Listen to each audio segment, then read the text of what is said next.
Tell me how, I got nothing to say.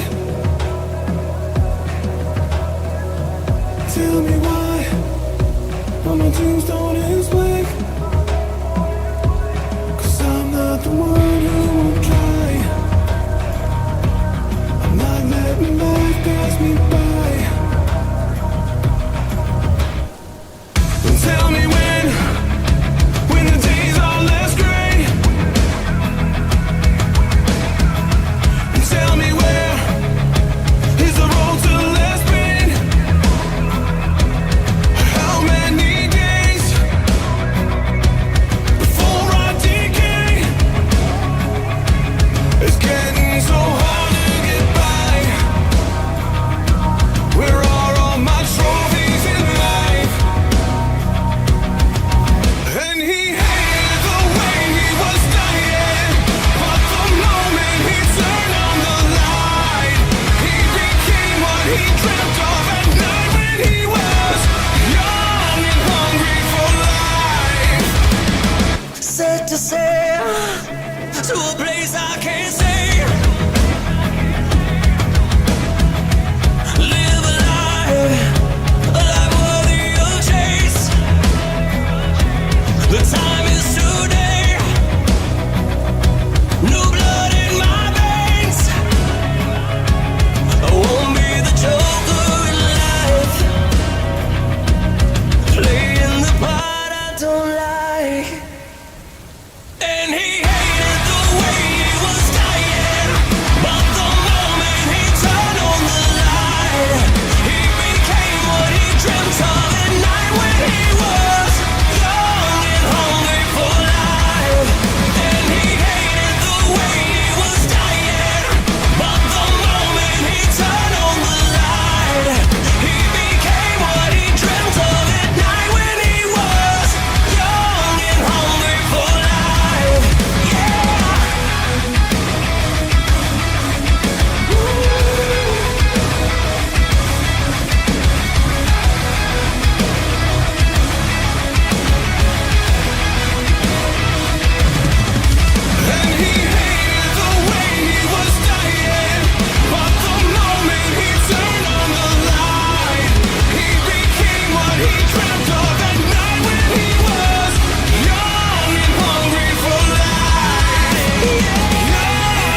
Monday Night Raw, man. The vision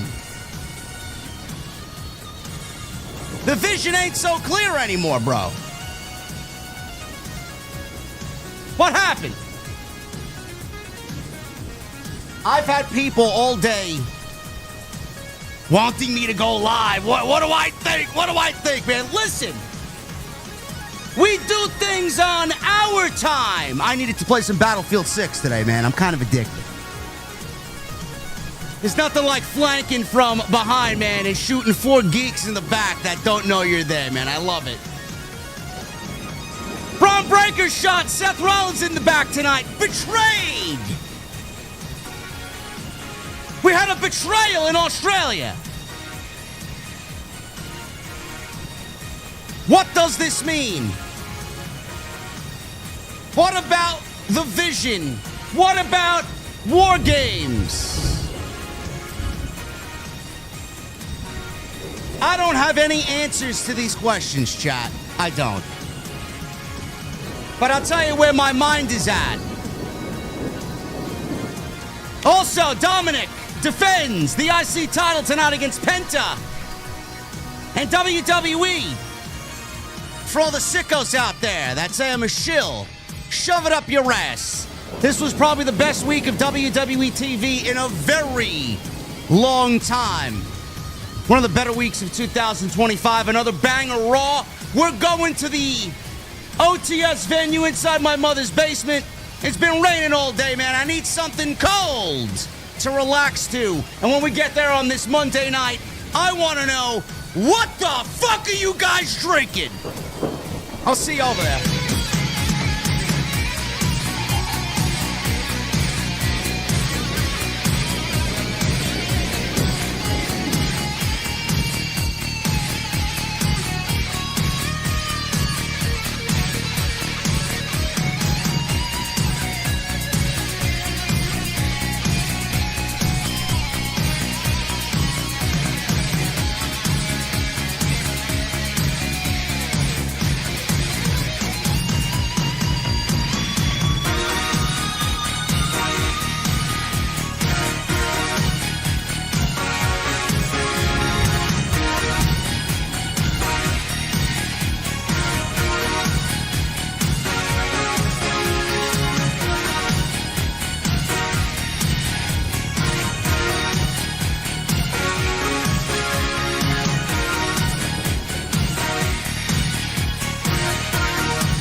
Why has Triple H been so successful? Why is Triple H running WWE better than Vince McMahon and Bruce Pritchard on Monday and Friday night? Long-term booking.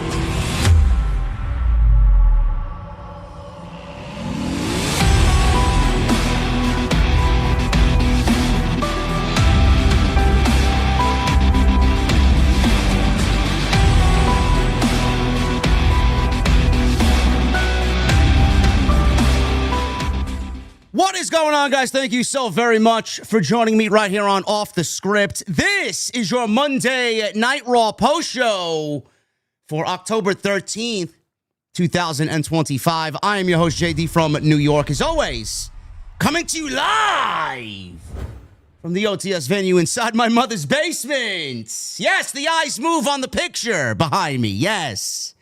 I got some new people. Oh, man, I didn't know the picture behind JD. The eyes move, man. It kind of freaked me out over here.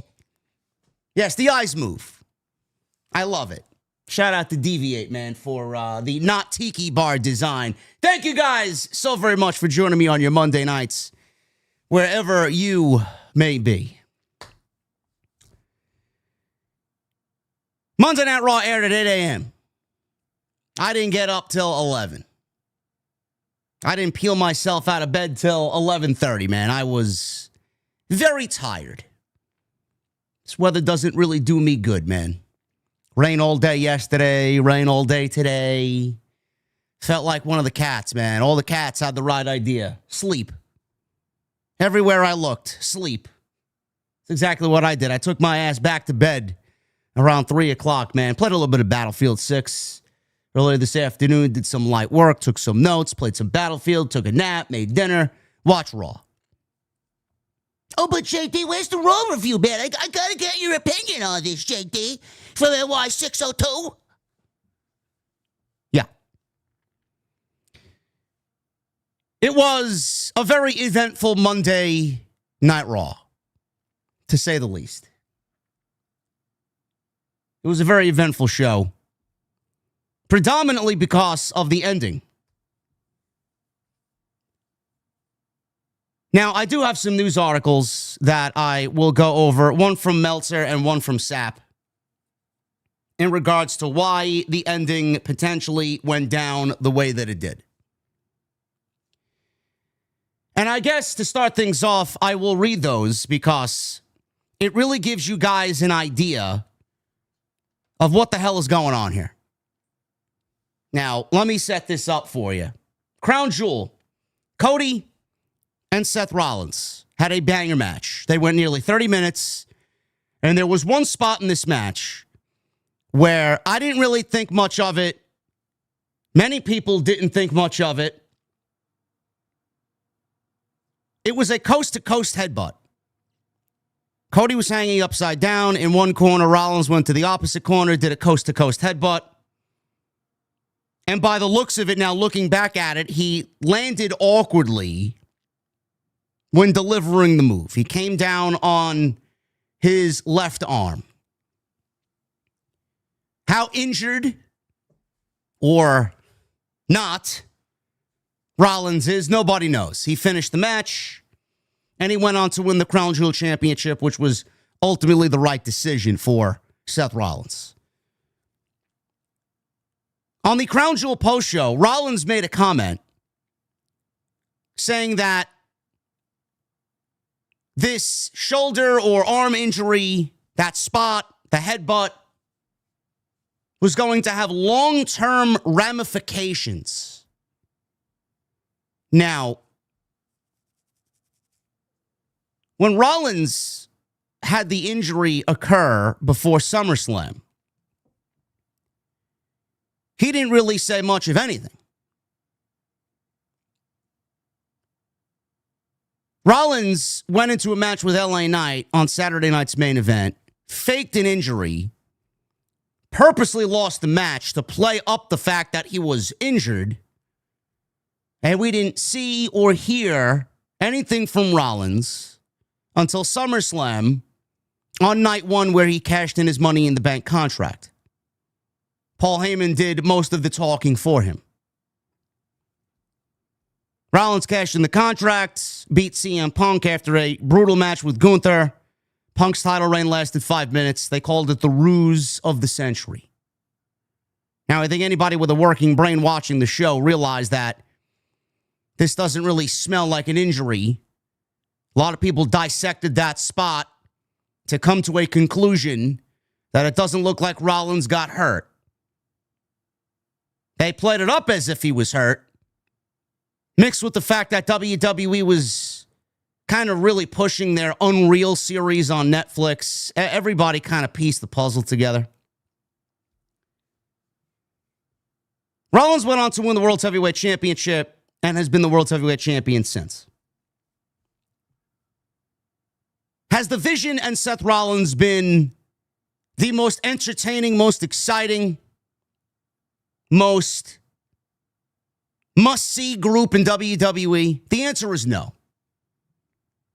The answer is fuck no. They've largely been boring. We've got nothing but match after match after match consisting of the Usos and the Brons. Bron Breakker versus Jimmy Uso. Bronson Reed versus Jey Uso. Bron Breakker versus Jey Uso. Tonight, Bronson Reed versus Jimmy Uso. Roman's been getting involved. tag team matches consisting of Roman and Jey against the Brons, or Roman versus Bron Breakker. Well, not really. Bronson Reed, not yet anyway. We're going to get that eventually. Roman Reigns versus Bronson Reed, not once but twice on PLEs. LA Knight and his issues with the fucking vision. I mean, WWE, there was a stretch on Monday Night Raw where we got the same main event 2 months straight. I don't know how anybody looks at that and is going to fake react to that. At some point, you got to be a real human being. Enough is enough.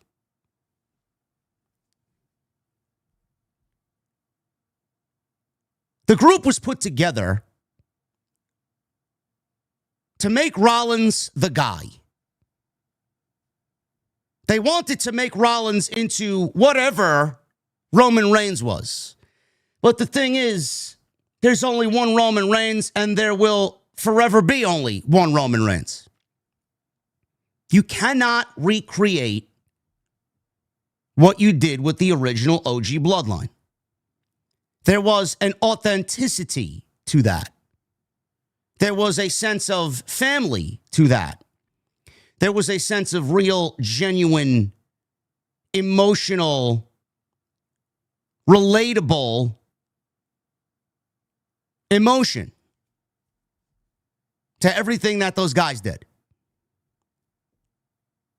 Nothing that WWE is going to do to try and copy the blueprint is ever going to come close to the original OG bloodline, especially when Sami Zayn was in the group trying to be the honorary Uso. And we saw the story of Roman Reigns' ego just running wild and treating everybody like garbage. Everything else that comes after that is going to be a cheap imitation. Seth Rollins is not Roman Reigns. Bron Breakker and Bronson Reed are not the Usos.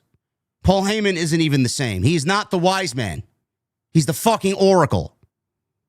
He's not starring in the fucking Matrix. He's Paul Heyman. The group largely was put together for Seth Rollins to be the guy. And no matter how great Seth Rollins is, because let's be honest, he's fucking great. I feel bad for Seth Rollins because he's never going to be the guy, no matter who they put around him. Rollins has been put in a situation and has been placed in an era that he simply is never going to be what he believes he should be. And I mean that as a true fan. Rollins is going to go down as one of the greatest ever. There is not anybody today outside of a very select few people, Cody, Roman, Punk, that tell a story as good as Rollins. Rollins is an excellent storyteller. Very undervalued and very underappreciated is Seth Rollins. But Seth Rollins is a victim of being in the wrong era at the wrong time. Roman is the face of the company. No matter how you look at it, title or no title, bloodline or no bloodline, Roman is the face of the company. Roman is the biggest star in the company. Cody is a very, and I mean very, distant second. Cody's the WWE champion. Seth Rollins is not Cody Rhodes. Seth Rollins is not the face of the company. 1A, 1B, Roman, Cody. Rollins is a distant number 2 or 3 behind Cody Rhodes. And it may be subjective when it comes to Rollins, because then you start looking at CM Punk, and CM Punk is probably a bigger star than Seth Rollins is at this current point as well, title or no title. 107 Carnage in the chat says Seth is Randy Savage 2.0. 100% spot on. And there's nothing wrong with that, because Randy Savage is a legend that will never be duplicated. Rollins is not Savage, but being compared to Randy Savage in this context is not a bad thing. Savage was always and forever going to be number 2 behind Hulk Hogan. Some guys have to kind of own up to it and be okay with that. There's nothing wrong with being a number two. There's nothing wrong with being a guy that sits in the position where Seth Rollins sits. Sometimes it's just not meant to be. I say this as a fan, and I say this as a realist. The group itself was a good idea on paper. Let's take a visionary. Let's take somebody who is a master storyteller and surrounds him with two youthful talents that we consider the future of the company, in Bron Breakker and Bronson Reed. More so Bron Breakker. But Bronson Reed should also be in the discussion as well. Whoever else was going to come after that, if there was anybody to come after that to be added to the group, I don't know. It was a good idea. But you got to understand what happened at WrestleMania. Paul Heyman was a centerpiece for a story that consisted of CM Punk being owed a favor for working War Games the prior year, helping the Bloodline. He only did it because he knew Paul Heyman would say yes to him. I'm only doing this for him. Heyman was largely ignored when Solo's Bloodline put him out at Madison Square Garden literally a year ago. Literally a year ago. CM Punk said, I will work War Games for Paul Heyman. I'm not doing it for your family. He owes me a favor. We didn't know what that favor was. We found out what that favor was going into WrestleMania. We thought that CM Punk wanted a main event spot at WrestleMania, which he largely got in the main event of night one. Still considered the main event, by the way, even for the naysayers. But it wasn't that. I want you to walk me down the aisle at WrestleMania. And I want you to be in my corner. I want you to be my wise man. And not Roman's. Now that caused tension between Punk and Roman. That caused tension between Heyman and Reigns. It was a vicious love triangle that played out in the main event of night one at WrestleMania. On one of the last few episodes of Raw, I think it was Raw, Seth Rollins had the opportunity to curb stomp Paul Heyman. And he looked him dead in the eye and said, I could have ended you right here, but I'm not going to do it. And then he mentioned the word favor. He mentioned the word favor to Paul Heyman. I will spare you if you give me a favor. I will spare you here. I will do you this favor in exchange for a favor from you to me. It's basically what he said. We all wondered what that meant going into WrestleMania. We did find out at the end of that match that Paul Heyman not only betrayed CM Punk, but he betrayed Roman Reigns for a favor that he owed Seth Rollins. This was not some master plan. This was not some coordinated long-term vision for Paul Heyman to be paired with Seth Rollins. It came about because of what happened with CM Punk and Roman Reigns, with Paul Heyman as the centerpiece for what they were going through. Rollins only took advantage of it, and then it spawned into something else.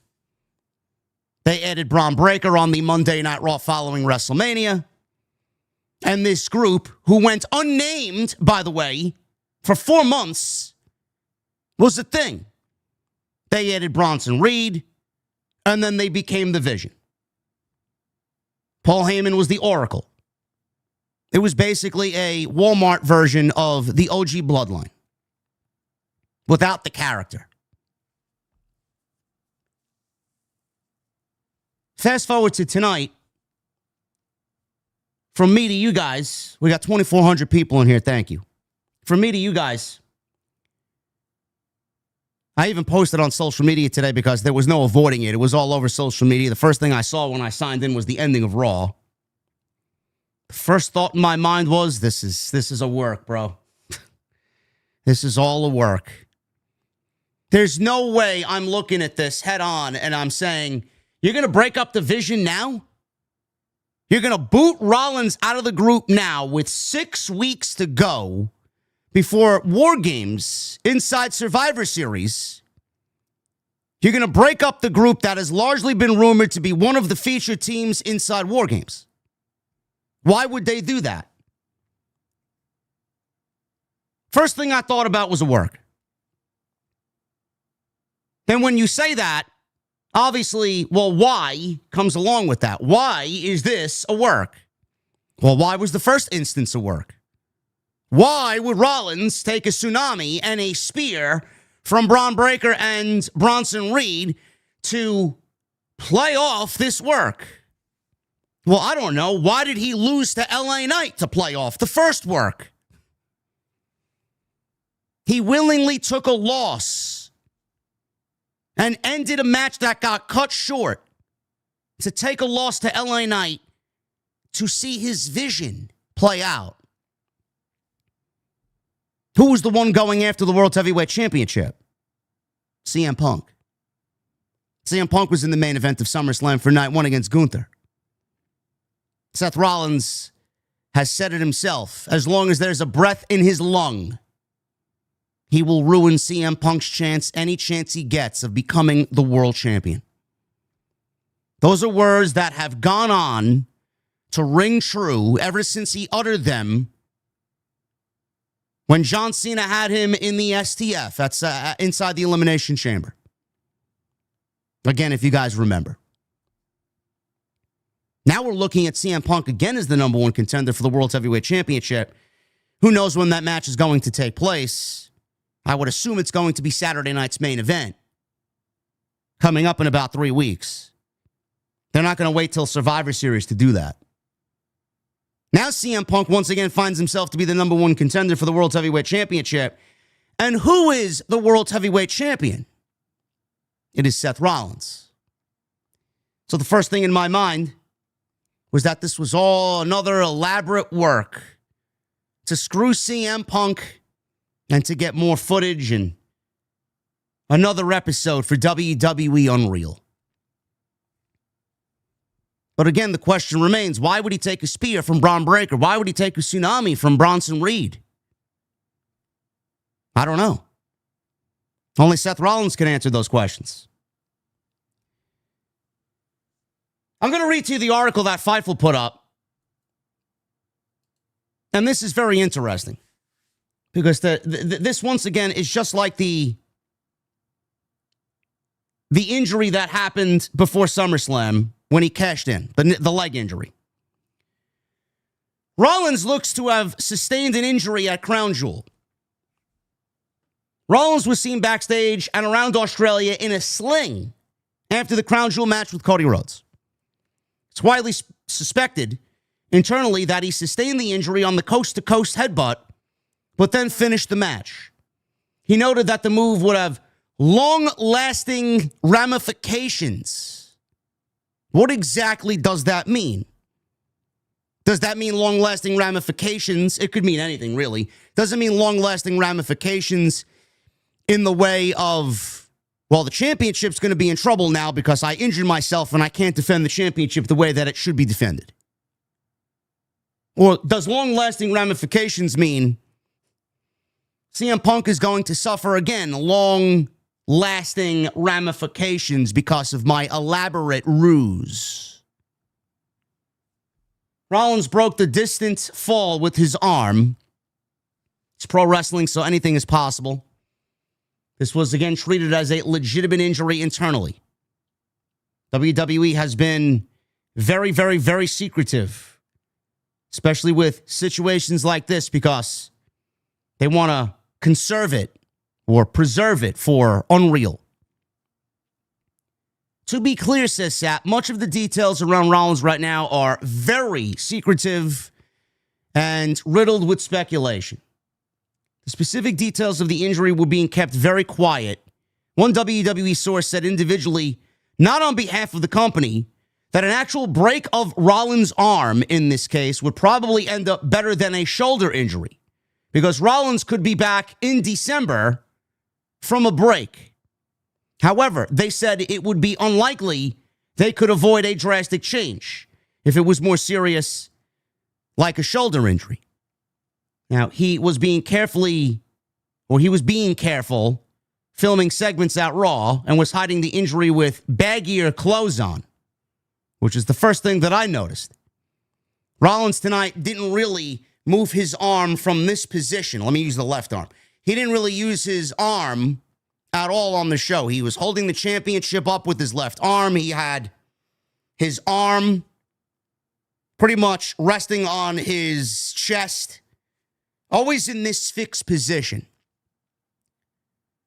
Even in the backstage segment with Paul Heyman, he was always like this. Then there was an instance in the backstage segment with Paul Heyman where Heyman actually, and I don't know if this was scripted or not, or if it was just a lack of judgment from Paul Heyman in that moment, touched the arm like he was giving him a loving embrace, and Rollins was like, pushing it back. And then Heyman said, I'm sorry. He went on to cut a very emphatic, very loving promo about Bronson Reed and Bron Breakker and how proud he is. This is the best moment of his career, seeing them two grow up before his very eyes. He puts this in the same category as meeting his wife for the first time and watching the birth of his daughter for the first time. I mean, he really went in on a very emotional promo here. He then came out in the main event, and what took me by surprise is he wasn't doing this anymore. He wasn't doing this. He didn't have his arm in that position. His arm was down. He was walking normally. So if his arm was in a sling all night, did he take the sling off for this segment?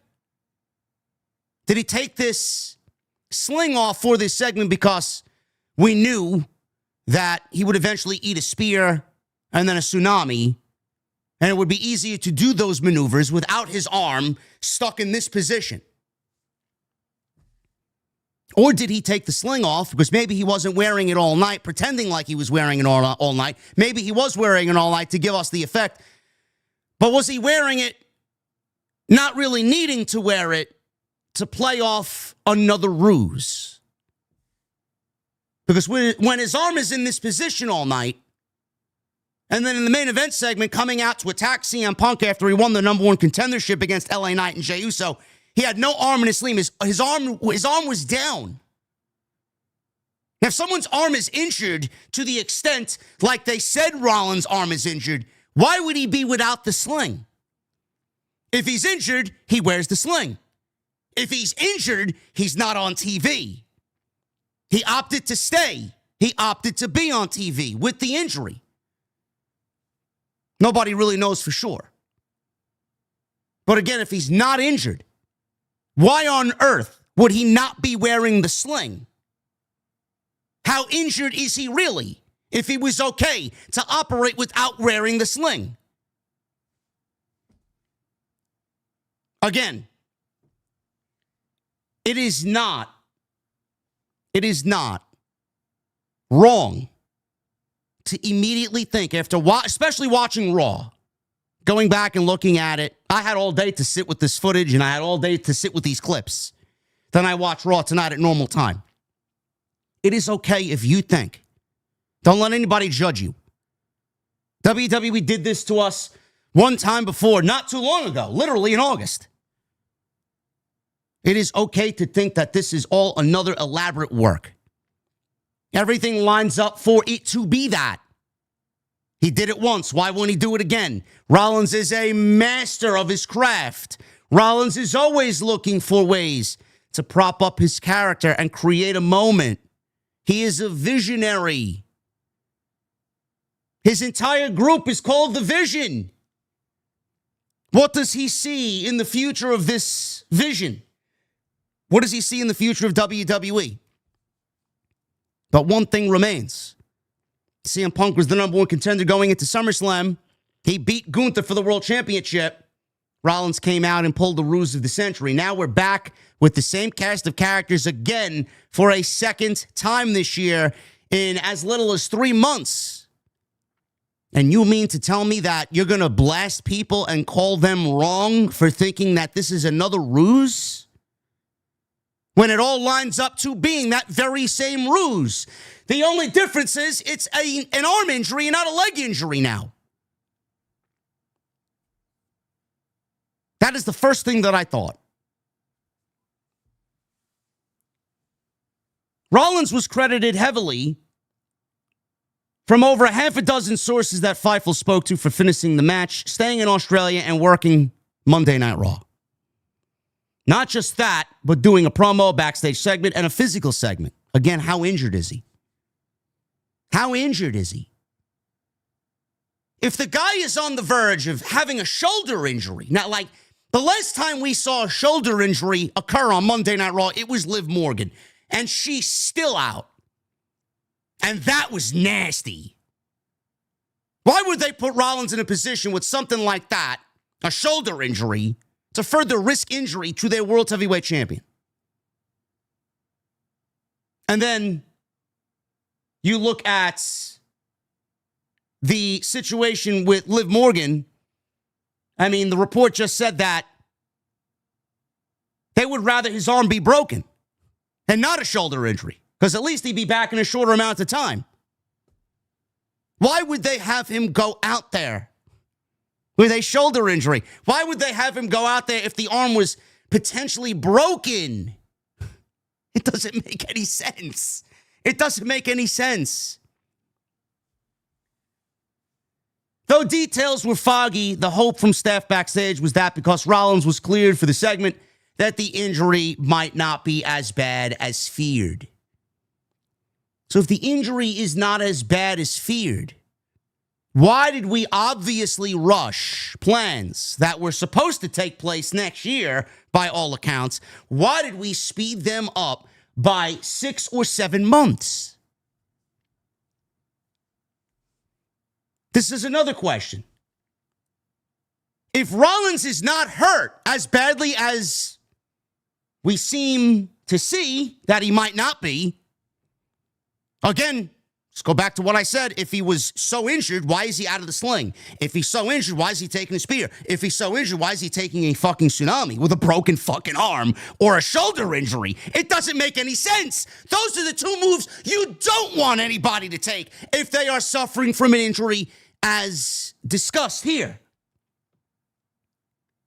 So if it was a tweak and he got medically cleared to go out there and do these moves and do these segments, the next line of questioning is, why did they end this faction with Seth Rollins as the leader?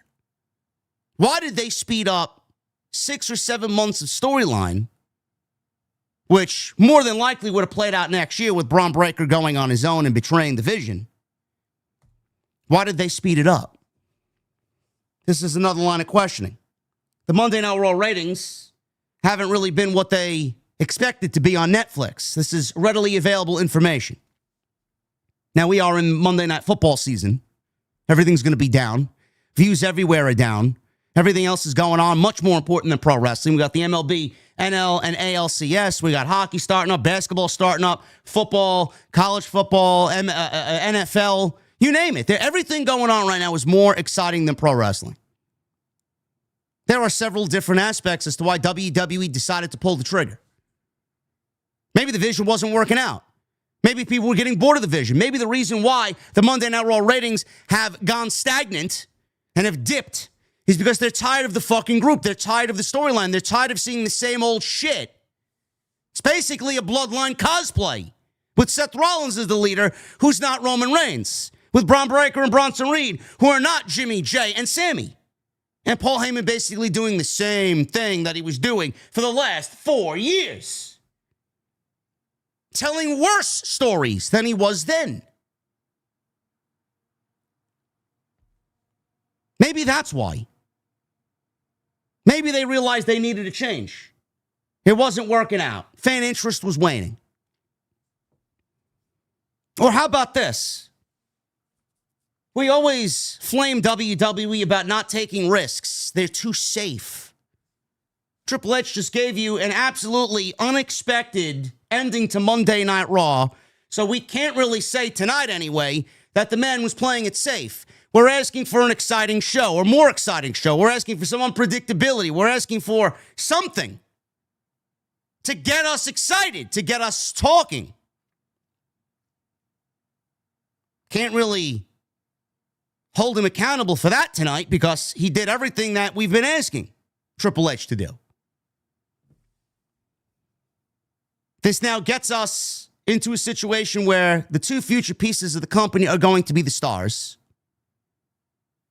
The vision may or may not continue under the leadership and tutelage of Paul Heyman. Because Paul Heyman better with Bron Breakker than he is Seth Rollins. I think everybody can really get behind that. Didn't really feel like a natural partnership. It felt very manufactured and forced with Paul Heyman and Seth Rollins. Paul Heyman and Bron Breakker, Paul Heyman and Bronson Reed certainly seems like a more natural fit. Maybe WWE just wanted to go in a different direction. Here's another why. Another line of questioning. Why did they do what they did tonight? Again, I don't know. But I also don't know why they would boot Rollins out of the group, who's been a predominant heel for a large portion of time. He's been a heel. He's a better heel. Why did they do what they did tonight to basically turn Rollins into a babyface to go wrestle CM Punk for the World Heavyweight Championship? Now, that doesn't make any sense. Why would they do that, and why would they make that decision? Again, unless Rollins is really injured and they strip the World Heavyweight Championship from him. Again, I don't know. Do I think Rollins is injured? Yes, I do. I just don't know how severe the injury is or isn't. Nothing is really mathing tonight, from my point of view. Rollins was like this all night, and then he comes out in the main event segment without wearing an arm sling. Why would they set up CM Punk for the number one contendership at Saturday night's main event to go against Rollins and have Rollins booted out of the group to go wrestle CM Punk for the World Heavyweight Championship? Is Rollins going to wrestle CM Punk as a babyface, or is Seth Rollins going to wrestle Punk as a heel? What happens to the Vision? What happens to War Games? I know there was a rumored War Games match put out by Dave Meltzer, which I guess now is pretty much blown up. Roman Reigns, Jacob Fatu, CM Punk, and the Usos, or at least one of the Usos, maybe LA Knight, against the Vision. It would be the Vision, Seth Rollins, Bron Breakker, Bronson Reed, Brock Lesnar, who's got a loose affiliation now with Paul Heyman again, and Austin Theory was mentioned in the report. Clearly, none of that's happening now if this is the direction that they're going. Maybe War Games doesn't even consist of the Vision. Roman Reigns just told the Usos at Crown Jewel on Saturday, I'll see you all at Christmas. Maybe he's not even coming back. I don't know why he would say that when Survivor Series was legitimately the last PLE of the year. I expect Roman to be there. Maybe the Vision isn't planned for War Games. Maybe what we saw on Friday with the MFTs now back at full strength. Tamatonga, Tongaloa, Tonga, JC Mateo, and Solo Sikoa. They just started a feud with the Wyatts. Maybe that's the War Games. Maybe it's the MFTs versus the Wyatt 6 inside War Games. Maybe they're going in a different direction this year. Which, again, I can't fault them. Because there's been some semblance of the bloodline in every single main roster War Games since they've brought it to the main roster. It's been the same cast of characters. It's been the same vibe. Maybe we need to get other factions inside the War Games to really keep its special feeling instead of having it feel the same old shit every single year. Do I think Rollins is injured? Yes, I do. The things that Rollins said tonight could be misconstrued as maybe that's an elaborate plan, but he's been saying these things for the last 2 weeks now. This is not something that just came about tonight. Rollins has been saying, I don't need anybody. I don't need anybody. Like Romans needed the bloodline and Cody needed me. I don't need anybody. I did this all on my own. Then why the fuck are you getting a vision group together with Bron Breakker and Bronson Reed with Paul Heyman as your quote-unquote wise man? If you need to do anything, why aren't you doing it alone? He's not. He's got help. They've clearly helped him get to where he is. He got a big ego now because he beat Cody Rhodes all on his own. Now he don't need anybody. He's been saying this now for a good 2 or 3 weeks. I don't need anybody. Bron Breakker's body language clearly showed us tonight that he was listening very intently. Bron Breakker did not walk out with the vision during the opening segment of the show. He trailed behind. There was fan footage. He did not walk with them. He was clearly walking at a big distance. Bron Breakker's attitude all night was very indifferent to everything Rollins said. His body language throughout the night indicated that something is brewing there. Something's going on up here with Bron Breakker. We didn't think that it would be played out tonight. He usually is very crazy, but tonight just felt different for Bron Breakker. I do think that he's hurt. Injured enough to take the belt off of him? Only time will tell there. I can't really say yet.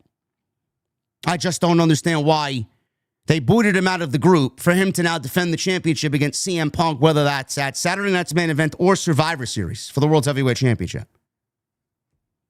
Bron Breakker held up the World Heavyweight Championship, which told us that he wants the World Heavyweight Championship. What does that mean? Again, I don't have any answers to these questions. The report goes on to finally say Rollins is going to be going under testing this week. That was the same verbiage that was used during the first injury. He would be evaluated. Now, if we don't hear anything about Rollins' injury and it's not medically reported via the dirt sheets or WWE officially, then we're going to start to wonder what the fuck is going on because Rollins' injury was not reported.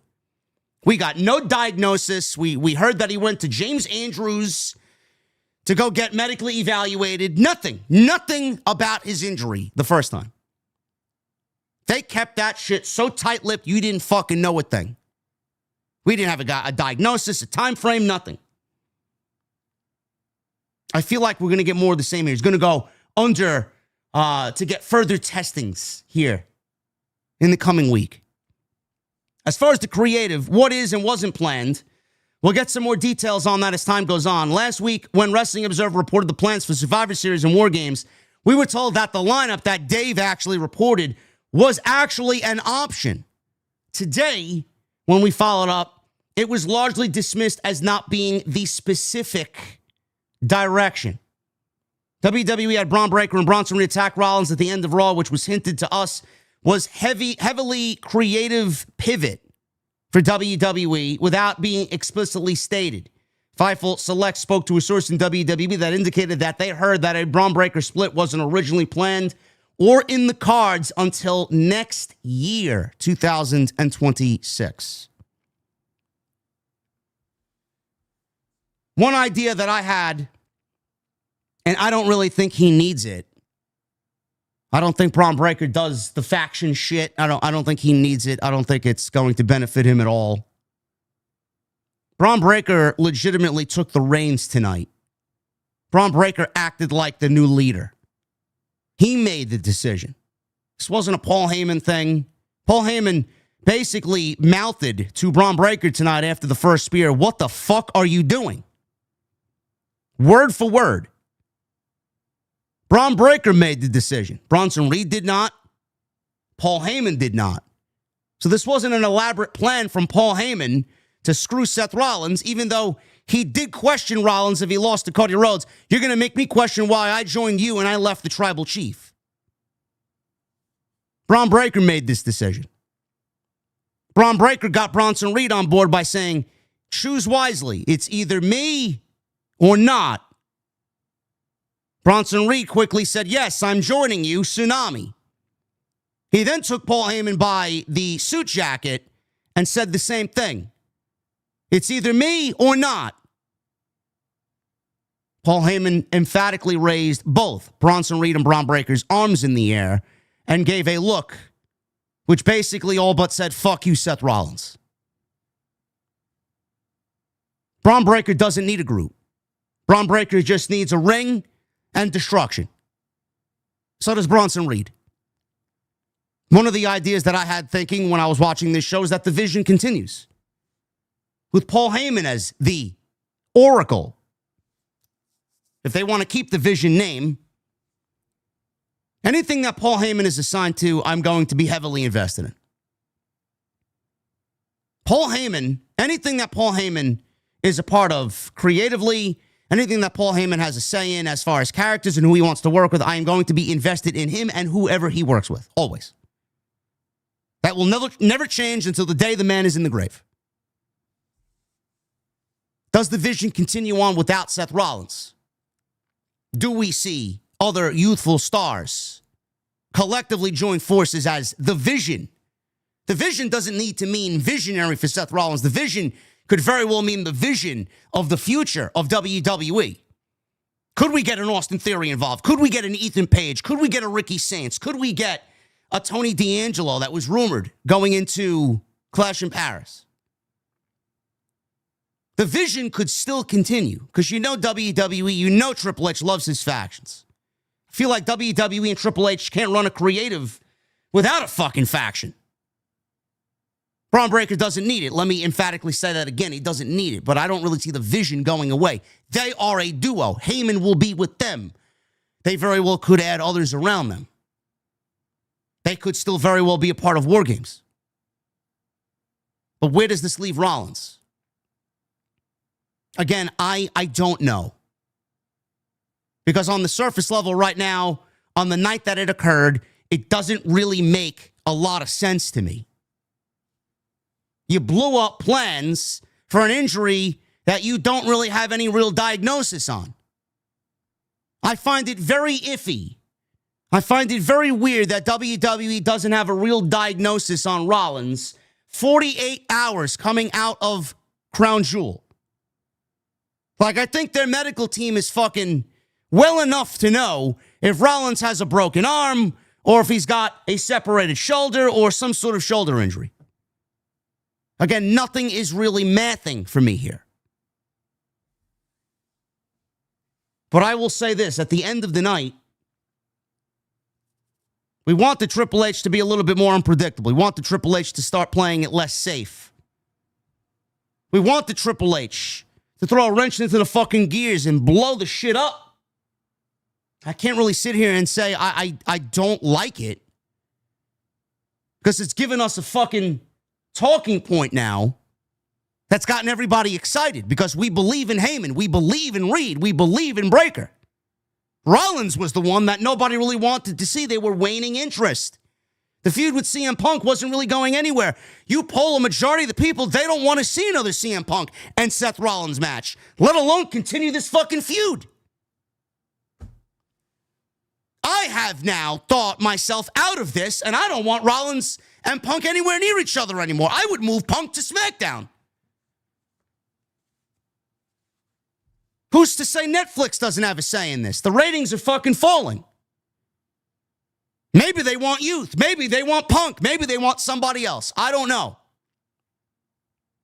I would move Punk over to SmackDown, and I have Punk winning the Rumble, and I have Punk and Cody in the main event of WrestleMania. Never mind fucking Rollins. Do what you want with Rollins. Rollins Reigns, Rollins Zayn, Rollins Breakker. For all we know, Rollins ain't going to be the World Heavyweight Champion in about 3 weeks. On the off chance On the off chance that he is not readily available and he will need to vacate the championship, what do we do? I've seen a lot of opinion. I've seen a lot of people chiming in on this. It doesn't mean that because the vision has imploded, that all of a sudden we're going to cancel War Games. WWE can absolutely still hold a men's and women's War Games. Hopefully just one. We don't need a women's War Games. WWE, I've seen some people say, let's recreate the Deadly Games tournament. Now, the rumor was that John Cena is going to have a tournament to determine his final opponent on December 13th in Washington, D.C. for his final match. Now, we don't need back-to-back tournaments on TV to come up with a John Cena final opponent and then determine who the new WWE World Heavyweight Champion is. I mean, I love the idea, but I don't know how likely that is. Again, I am not completely sold on the fact that Rollins is injured.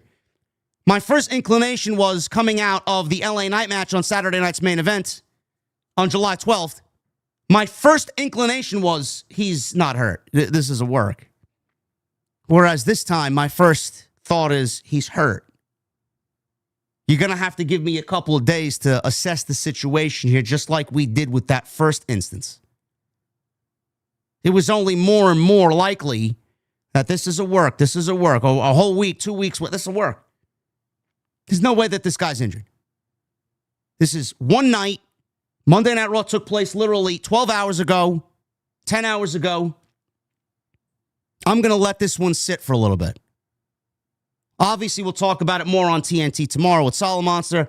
We'll talk about this again, obviously, come Friday if there's any news when we're live for SmackDown. Obviously, Raw next week back in Sacramento in the United States here. I just don't know yet. But my first thought is, yes, he's hurt. It was certainly an interesting way to go off the air, though. Certainly an interesting way to go off the air. We're going to get into this Monday Night Raw post show. I thank you guys very much for hanging out with me tonight. We got 3,000 people in here on a Monday night. Thank you very much. I want to make sure I get my sponsor plug in here. You guys are great. Tonight we are sponsored by Private Internet Access.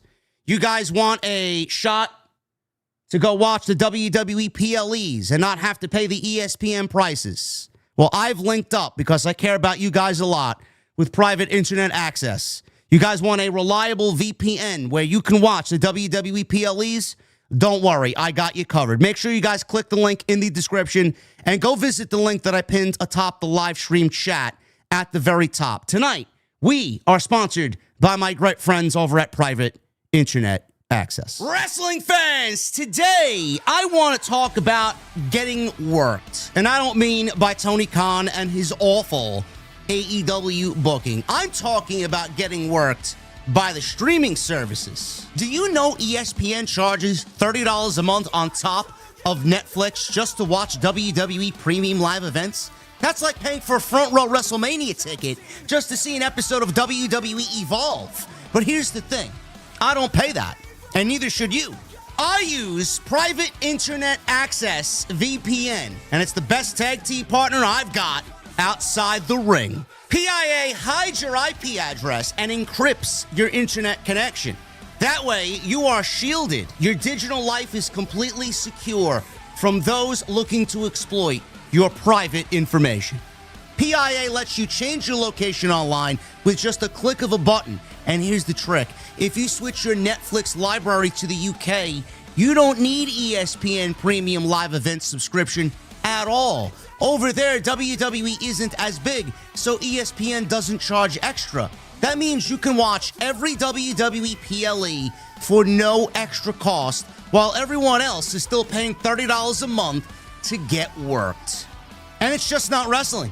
PIA unlocks streaming libraries worldwide, gets you better deals on flights and games, and keeps your connection safe from hackers and snooping ISPs. I've been using it myself, and honestly, it's as smooth as a Randy Orton RKO. Super easy to set up, and runs on every device I own, and I can protect my whole household with just one subscription. This is why over 30 million people already use PIA, and why Deloitte has independently confirmed their no logs policy. That means your online life stays private, period. So stop getting worked and start working the system. Go to piavpn.com/JD-from-NY to grab your deal today. That's piavpn.com/JD-from-NY. 83% off plus 4 free months with private internet access. So protect yourself, save some money, and unlock more. Because to me, this deal sounds like it's worthy of the main event. I want to thank my friends once again over at Private Internet Access. Make sure you guys go take advantage of that, man. Survivor Series is coming up. Perfect way to go and watch War Games in San Diego. Follow me on social media at JDfromNY206, Twitter, Instagram, TikTok, and Cameo. Hit that subscribe button down below. Turn on the bell for all notifications. Make sure you guys check out the great content on the channel. We were live on Saturday for the Crown Jewel Post. We were actually live last night for the TNA Bound for Glory 2025 post show. We watched. I ordered the TNA show. I enjoyed it. We covered it live last night. We had a great audience. Over 30,000 views between YouTube and X. By far and away, the #1 coverage for TNA last night. It was fucking great. I had to order it just to see our guy Mike Santana win the TNA World Championship. And then we got that unbelievable match with Javon Evans and Leon Slater, man. Oh my goodness. I'm assuming we'll talk about that tomorrow on Tuesday Night Titans with the Solid Monster. We'll go over some Crown Jewel. We'll go over this tonight. Bound for Glory, Crown Jewel, you name it. All going to be discussed tomorrow. Should be a loaded show tomorrow with me and the Monster. Leave a comment down below. Let me know what you thought of the Bron Breakker situation tonight on Seth Rollins. Do you believe it is legit, or is it another elaborate ruse from the Visionary? That is your homework tonight. Please hit that thumbs up. 1,000 likes is the goal. We had 3,000 people in here at one point. There's no doubt about it. We can hit 1,000 likes. And super chats. Super chats are open. Get them on in. Best way to support the channel and what I do here on a nightly basis. Thank you guys very much for all your support. So please get them on in, and we will hang out at the end of the show.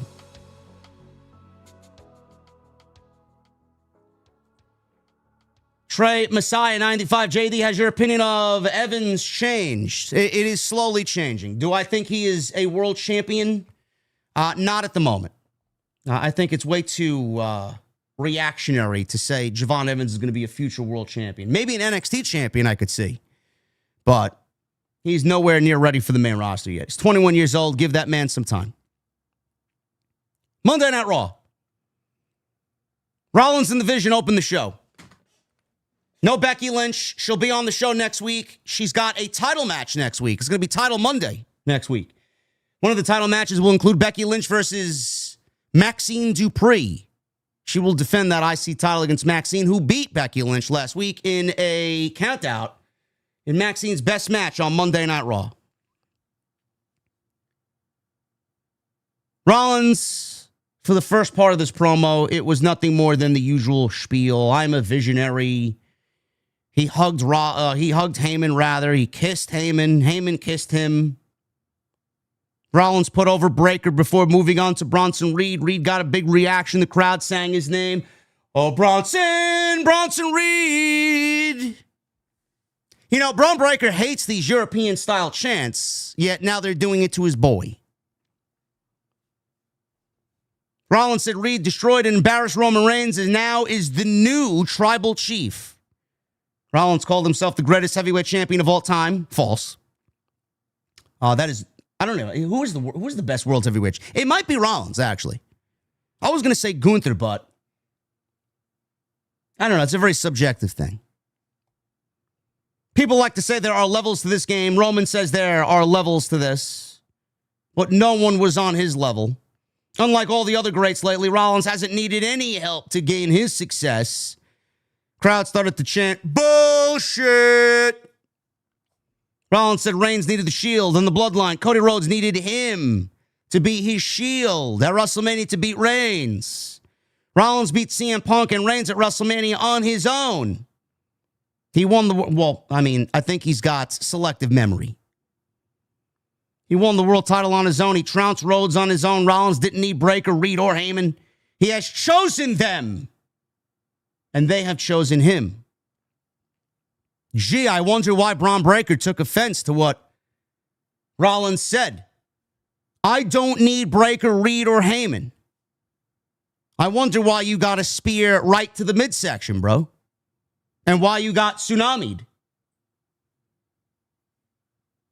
Have I seen Bron Breakker's message to Seth Rollins? I have not. Does somebody want to fill me in? I can't see that, being that I am live. Bron Breakker is usually never on Twitter. So if it was said elsewhere, I don't know what he said. Rollins ended with his usual line. Fireworks went off. He posed with the title. He was very festive. And that was the opening segment of the show.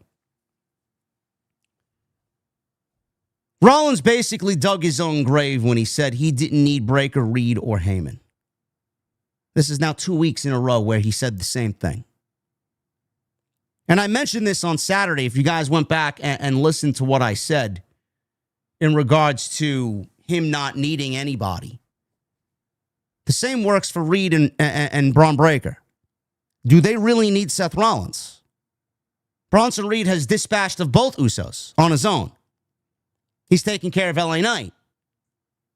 The Brons have taken care of the Usos collectively as a tag team. Bronson Reed beat Roman Reigns. Bron Breakker Bron Breakker and Bronson Reed put Roman Reigns out for a month. Do they really need Seth Rollins? By their actions and what we've seen lately, I think they're very much able to take care of themselves. So if you want to really look at it in a storyline sense, Rollins says he doesn't need them, but they clearly do not need Rollins. So why exactly are they hanging around Seth Rollins if Rollins is only going to project, I don't need anybody? Well, there you go, bro. Now you don't need us. And now we dumped you. I mean, just looking at it head on, I mean, that's a simple fucking way to look at it. Do they really need Rollins after what we've seen lately?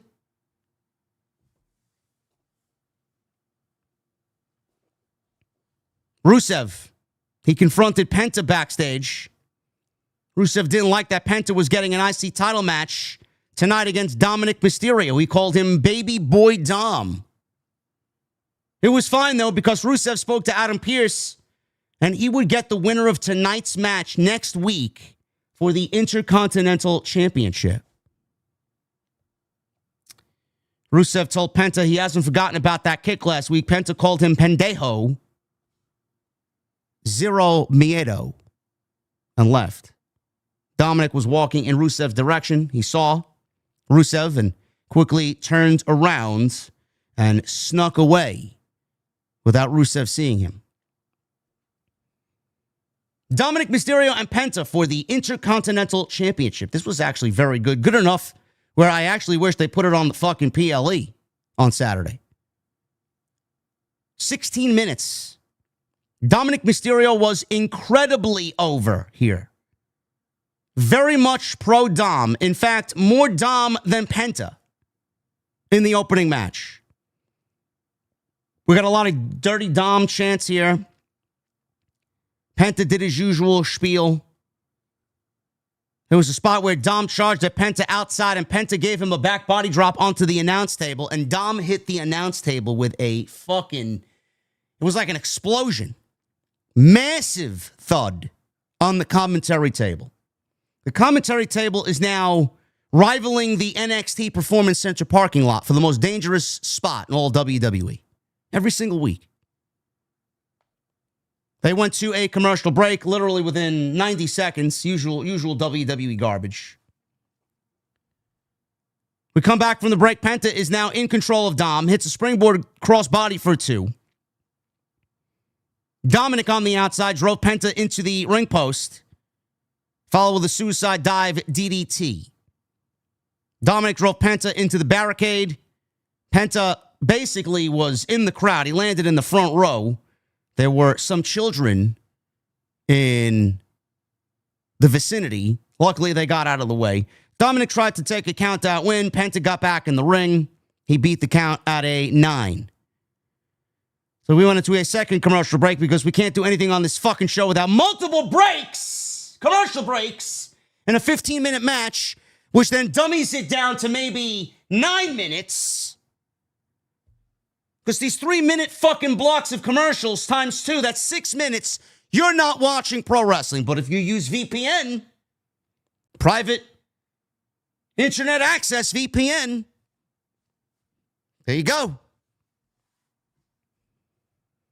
Another commercial. We come back from the second commercial. Dominik is in control.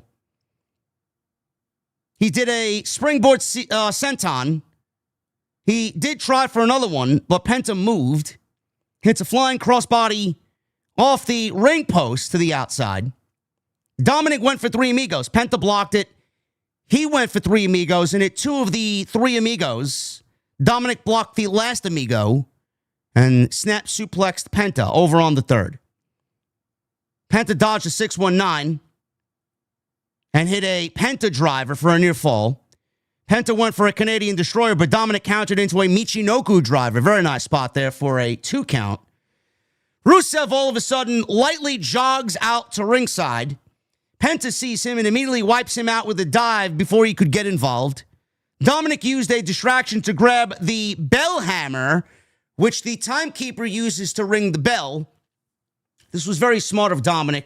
He was looking for his championships. He grabbed his championships. He threw the championship down. The timekeeper goes and picks up the championship. While the timekeeper is bent over picking up the championship, he steals the ring hammer and he takes it into the ring. But at the same time, he also takes one of his titles. He took the IC title, dropped it in the middle of the ring, pretended like he was going to use it. The referee stopped him, took the belt, turned his back, gave the belt to the timekeeper. Dominik hit Penta with the ring hammer, and he followed with a 619 with the hammer stuffed in his wrestling boot. So he delivered a 619 with the ring hammer to Penta's face. 1, 2, 3, and Dominik squeaks out a cheap victory over Penta and retains the Intercontinental Championship. Dominik was massively over in Perth. Crowd was big time into it. And now we get Dominik versus Rusev for the Intercontinental Championship because Rusev already said before this match started that Adam Pearce has granted him the winner of this match. So I don't know what they're going to do next week. You know, I didn't really think they'd take the belt off Dominik the last time he wrestled Rusev, but you would have to think that with the Intercontinental Championship kind of just sitting in the Judgment Day, not really doing much of anything, that it might be time to put it on Rusev. I'm not thinking that they take the belt off Rusev yet, or Dominik yet, to put it on Rusev. I just can't fully see them committing to that yet. But there is something that happened later on in the show where Dominik has basically thrown his Judgment Day brothers into the line of fire and has, without their consent, gotten them a tag team title match. So I wonder if that's going to come into play when he does have to wrestle Rusev next week for the IC title. But I thought this was largely a very good TV match. Crowd was very much into it. Dominik has gotten a hell of a lot better than, I would say, even 12 months ago. He's incredibly over, and it's great to see. I am a little bit more pro-Dominik than I was. And I didn't really get a sense of Dominik being all that great. Or I didn't really see what the special appeal was with Dominik, but he's slowly changing my mind. And I think he is very, very... I don't want to say he's like the future of the company or anything, but I do think that he's going to be a hugely successful star. That's all I'll say. And I very much enjoy what he does within the Judgment Day. Jackie Redmond. She interviewed LA Knight. Redmond said there would be a triple threat match tonight to become the number one contender for the World Championship. LA Knight said that he would pin CM Punk or Jey Uso, and this match might as well be for the title because he would go on to beat Rollins again when he does. Punk interrupted. Punk said Knight would never pin him or become the World Heavyweight Champion. They argued back and forth, and LA Knight got the last word in before leaving, basically telling CM Punk, don't go and get pinned now. Punk called him an idiot after he left and walked away. You gotta love feisty CM Punk, huh? Kairi Sane. She was backstage with Asuka. This was something, man, with Asuka and Kairi Sane. Asuka has absolutely lost her fucking mind. She's absolutely lost her mind. Kairi was sitting backstage and looked distressed. Asuka stormed up to her and shamed her for losing. Kairi cried and said she was so sorry. She said she can fix it and maybe talk to Io. Asuka said tonight Io faces Ripley. I didn't know exactly what that meant. Io faces Ripley. Io did not face Rhea Ripley. Kairi faced Rhea Ripley. So she might have gotten mixed up there. She said she's going to remind everyone that she is in charge. Kairi then said that she tried to help her. Asuka then legitimately slapped the shit out of Kairi Sane. Fans really booed Asuka in this moment. Asuka all of a sudden then got happy and told Kairi that she's going to go win and beat Rhea Ripley, and Asuka is just fucking unhinged. She's just completely unhinged. I think unhinged Asuka is the best Asuka. I don't know if you guys heard that in the background. I legitimately have acorns the size of fucking beer cans falling from my tree, and they're hitting the roof above me. The weather in New York City has been fucking disgusting the last 48 hours. I haven't seen sun in the last 72. I'd like to see some sunshine. We went from 80 to 50. I wanted fall, but I wanted a slow progression into fall, not 80 to fucking 50. That's how people get sick, man. Rhea Ripley versus Kairi Sane. I got news because WWE is making a change to everyone's theme music, supposedly. There was something that happened on Friday where we got the Street Profits coming out to their old NXT Black and Gold theme music. Shinsuke Nakamura came out. He got his old NXT Black and Gold theme music back. Tonight, Kairi Sane came out to her old theme music. The Next Voyage by CFOs. How many of you picked up on that? This was used during her run in NXT. And they brought it back tonight as she wrestled one-on-one with Rhea Ripley. I don't know how many of you guys picked up on that. But I hope to God that they're going back to the CFO theme musics, or maybe they're back working with CFOs. I don't even know if CFOs is still a thing. I don't know if CFOs have split. I remember I read somewhere that they weren't even making music together anymore. Just go back. I mean, you paid for the license to these songs, didn't you? WWE's got these licenses. They're still paying for Bianca's license. Some people still have their old NXT themes. They're able to use their old NXT themes when they want. So why not get everybody's theme back?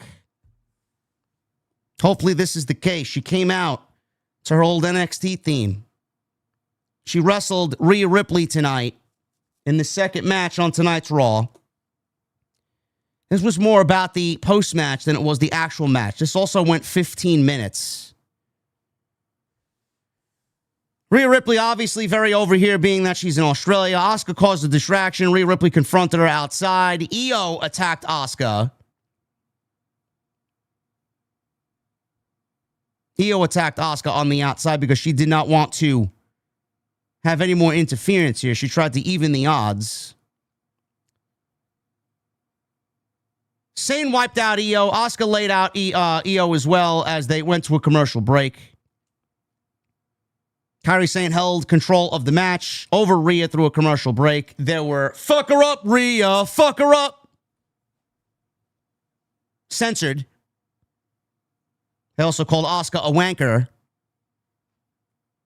Asuka is a wanker, chat, according to Perth. Rhea Ripley came back with some clotheslines, a thrust kick, a running boot for two. There was this shot of Io smiling as Rhea kicked Sane in the face.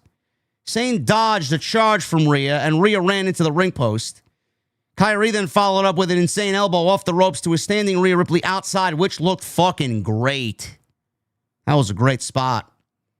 Sane went for her spear, and Rhea Ripley simply caught her and hit a razor's edge.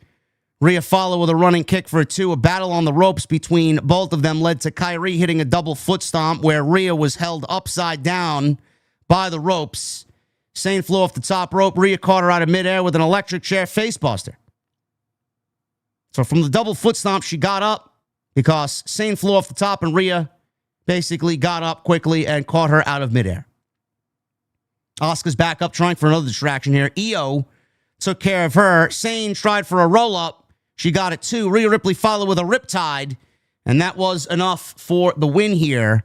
Rhea Ripley beats Kairi Sane, so Asuka is not going to be too pleased with Kairi losing again. After the match, Asuka attacked Io, so Rhea Ripley attacked Asuka. Ripley set up Asuka for a riptide on the table, but Sane comes from behind and hits Rhea Ripley with a kendo stick several times over. Asuka then gave Rhea Ripley a DDT on the table. Once again, the commentary team is in the line of fire every single week. Asuka posed with Kairi Sane over Ripley's body as she laid knocked out on the commentary table. This was good stuff. I'm assuming we're setting up Io versus Asuka at Saturday night's main event. I could see that definitely being the case. I could also see Rhea and Io, if there is a women's war games, I could see all four of these women being on opposite teams. So at least they have two of the five for both teams taken care of. Because this seemingly feels like it should be in war games if there is a direction for a women's war games. Then you add Becky Lynch and AJ Lee, if you want to fuse that into the war games. Whoever else you want to add there. Have at it. Maybe Stephanie Vaquer. How about this for a women's war games? Seriously, we don't even need to add SmackDown. SmackDown's women's division is fucking awful, and none of them belong in war games. Okay? Becky Lynch, Asuka, Kairi Sane, Raquel Rodriguez, and Roxanne Perez versus Rhea Ripley, Io Sky, Bayley, Lyra Valkyria, and Stephanie Vaquer. How about that for women's war games? If there is a women's war games, how about that? There you go. I just saved everybody weeks of a headache figuring out what the women's war games match should be. Nobody on SmackDown needs to be in a women's war games. I'm looking at you specifically, Nia Jax. Okay? That's the match.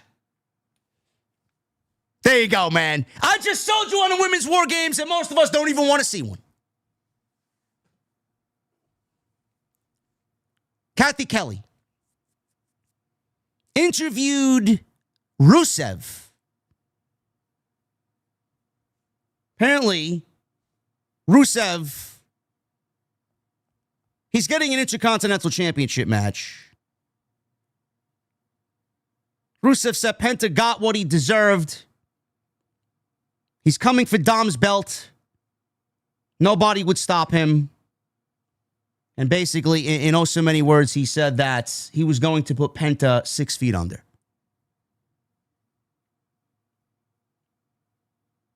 Jimmy Uso's backstage. He's standing there with Jey Uso. Jimmy told Jey backstage that he's going to represent well against Reed later. Jimmy asked if they're really at fault for trying to help Reigns. Jey stood and defended Reigns by saying that Reigns says there's one way and it's his way. He said, though, all he does is look out for himself, so maybe we should start doing the same. Jimmy then said, what are you talking about? That doesn't even sound like you. Jey says he can't make the same mistake he made in Paris and stick his neck out for Roman because he wasn't ready for his match as a result. Jimmy got upset and told Jey that he can handle his business against Reed without his help. You handle your business, and I'll handle mine. They didn't really do much. They did some. They didn't do much of progressing the OG bloodline story. Can't really do that without Roman there. But obviously there is a sense of guilt from both Jimmy and Jey Uso because Roman told them specifically that. See, he told Jey specifically because Jey says, I'll be there. If you need help, I'll be there. Roman specifically told Jey, I don't want your help. Do not show up. Obviously, Jimmy's going to be out there because Jey is out there, and it's a 3-on-2 situation. They would have theoretically the advantage over the Vision if that was the case, and they still managed to fuck it up. So now they're both at fault for Roman losing to Bronson Reed, and Roman says that he basically clowned him in front of everybody and made it seem like he can't handle his business. I don't want to see either of you. I love you, but I don't want to see either of you till Christmas, he says. Tonight, they didn't really do much of anything except tell the story of them being upset at what happened at Crown Jewel. Is Roman's way the right way? Do we need to start following that way? Maybe we should start worrying about ourselves because he said the only way is his way. Maybe he's right. Jimmy tends to think that Roman is still being a negative influence on Jey, and Jimmy doesn't understand it. That doesn't sound like you. That's not what we did. That's not how we got successful. We don't need to do that. You handle your business, I'll handle mine. This match went 8 minutes. You basically saw exactly where this was going. I mean, this wasn't really a surprise by any stretch. So, Jimmy came out with his ribs taped. And that doesn't really bode well for Big Jim over here when he comes out with taped ribs. Jimmy chopped away at Bronson Reed. He caught him. Eventually did Bronson with a big Mark Henry-like world's strongest slam. Obviously, the announcers are playing up Jimmy's injuries and telling everybody that he shouldn't be wrestling tonight. Jimmy made a comeback, landed a top rope corkscrew, or what they call Uso in the wind. 2 count. Jimmy lifted Reed. He collapsed under his weight because, I don't even know why he's trying to lift up Reed. Twice the size of Jimmy. Plus, you got bad ribs. That's not going to work out for you there, Us. Reed landed a leaping senton. He then followed with a tsunami, and that's all she wrote. Cole said Reed might have broken every rib in Jimmy's body with the tsunami. Wade Barrett said Jimmy shouldn't have even been in the match. Afterwards, Bron Breakker joined Reed in the aisleway. They stopped and turned back to the ring. Breakker speared Jimmy twice. Breakker then ran around ringside towards Jimmy. When Jey's music played, Jey ran out, so Breakker stopped him, super kicked Reed in the ring, and then started to fight off Bron Breakker. Reed splashed Jey in the corner. Jey caught Reed with a super kick, sending him to ringside. Jey turned to Jimmy to help him up, and they ended up having some words. Jimmy seemed very angry by Jey. Jey said, I told you, man. Jimmy says he didn't need his help. Jey stormed out of the ring and glared at Jimmy. Now, Jey says he's hurt for helping him, and he's got a triple threat match later for the #1 contendership for the World Championship. Michael Cole did say that Jimmy Uso was going to be sent to a hospital, so at least Jey was going to be fighting his match alone, like they feel like they should. I don't know exactly where we're going with any of the bloodline stuff. Obviously, they're still playing up the fact that Jey wants to be more like Roman. Roman is basically teaching him the way. Jimmy doesn't really agree with that because the old Roman is the Roman that got everybody in trouble. The old Roman was successful, but the old Roman basically ruined everybody. Jimmy does not want to go back to that. The story of this is he feels Jey is starting to slip back into that trap again, and he's trying to do everything to stop him from going back there. What that means for Survivor Series, I don't know. Lyra and Bayley were warming up backstage. Lyra said she still isn't sure she can trust Bayley. Bayley asked what that meant. Lyra said unless she knows what she can expect out there from Bayley, tonight is going to be a one-time thing. Bayley laughed. She laughed at the fact that it's a one-time thing. What are you talking about? Remember when we won that gauntlet match? We're great together. And then she stormed to the ring. Yes, the gauntlet match that they won to get a tag team title opportunity at WrestleMania that Bayley was never a part of because Becky Lynch took her out. Bayley and Lyra against Roxanne Perez and Raquel Rodriguez. We'll pick it up after the commercial break here because typically what WWE does is they start a match and they go right into a commercial break. Judgment Day was in control of Bayley. She hits Perez with a Bayley to Bayley. By the way, you know, if anybody needs to change their theme music, it's Role Model.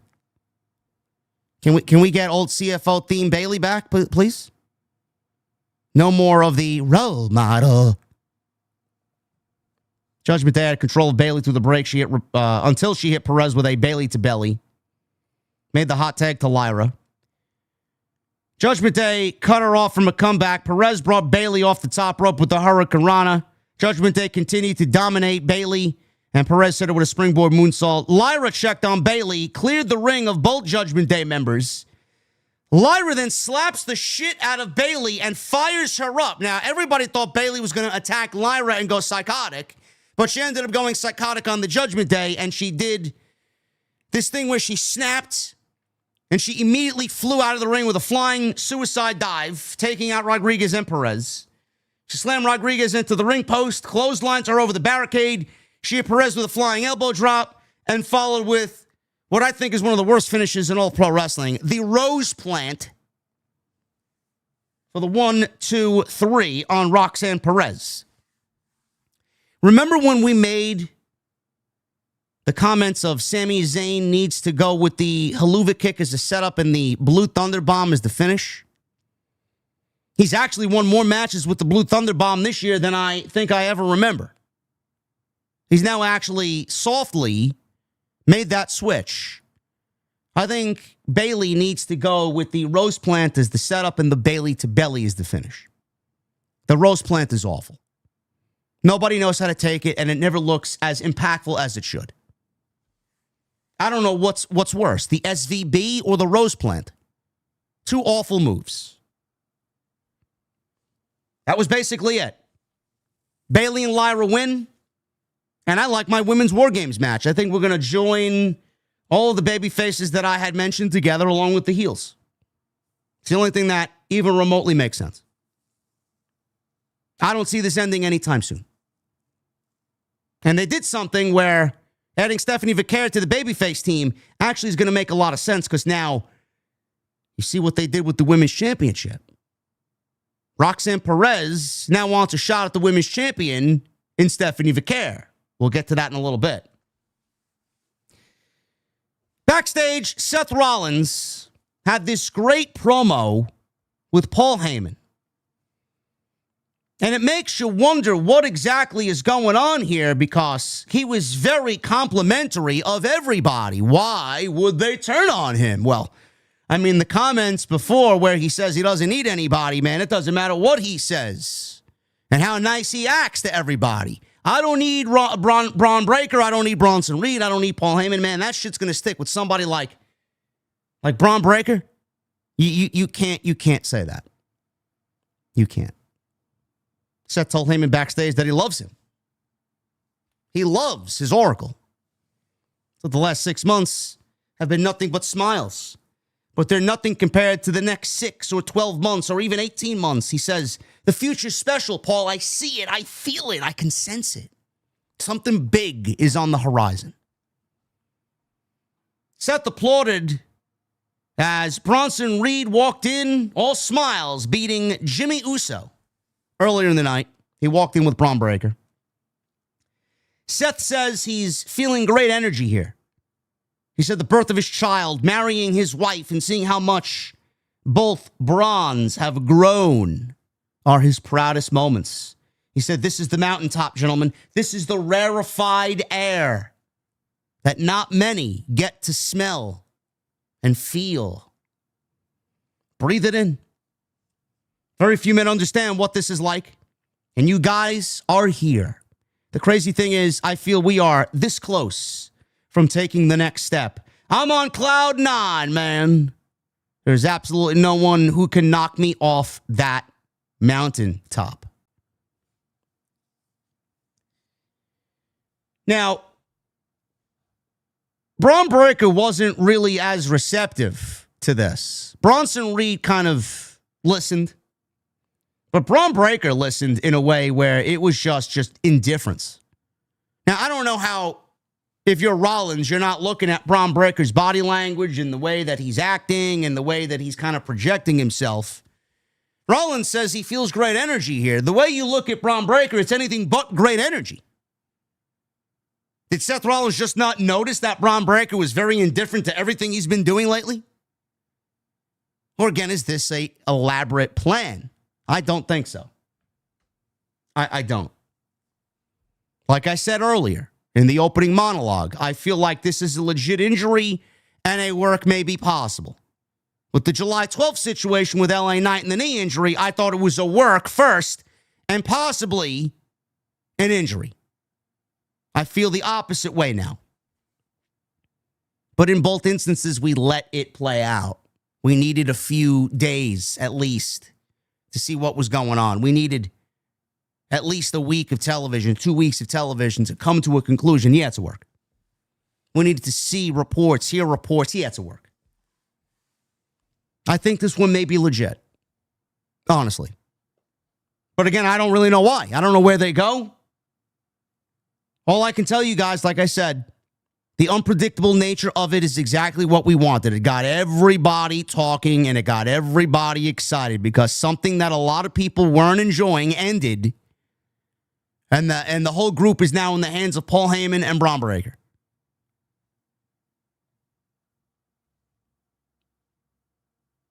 Adam Pearce told the ref to give him an update if he sees medical. I'm guessing he's talking about Jimmy. AJ Styles walked up to Pearce and said, Crown Jewel was a great night. He says it would have been better if he won, but it is what it is. He was in the ring with one of the greatest of all time in John Cena. Dominik interrupted.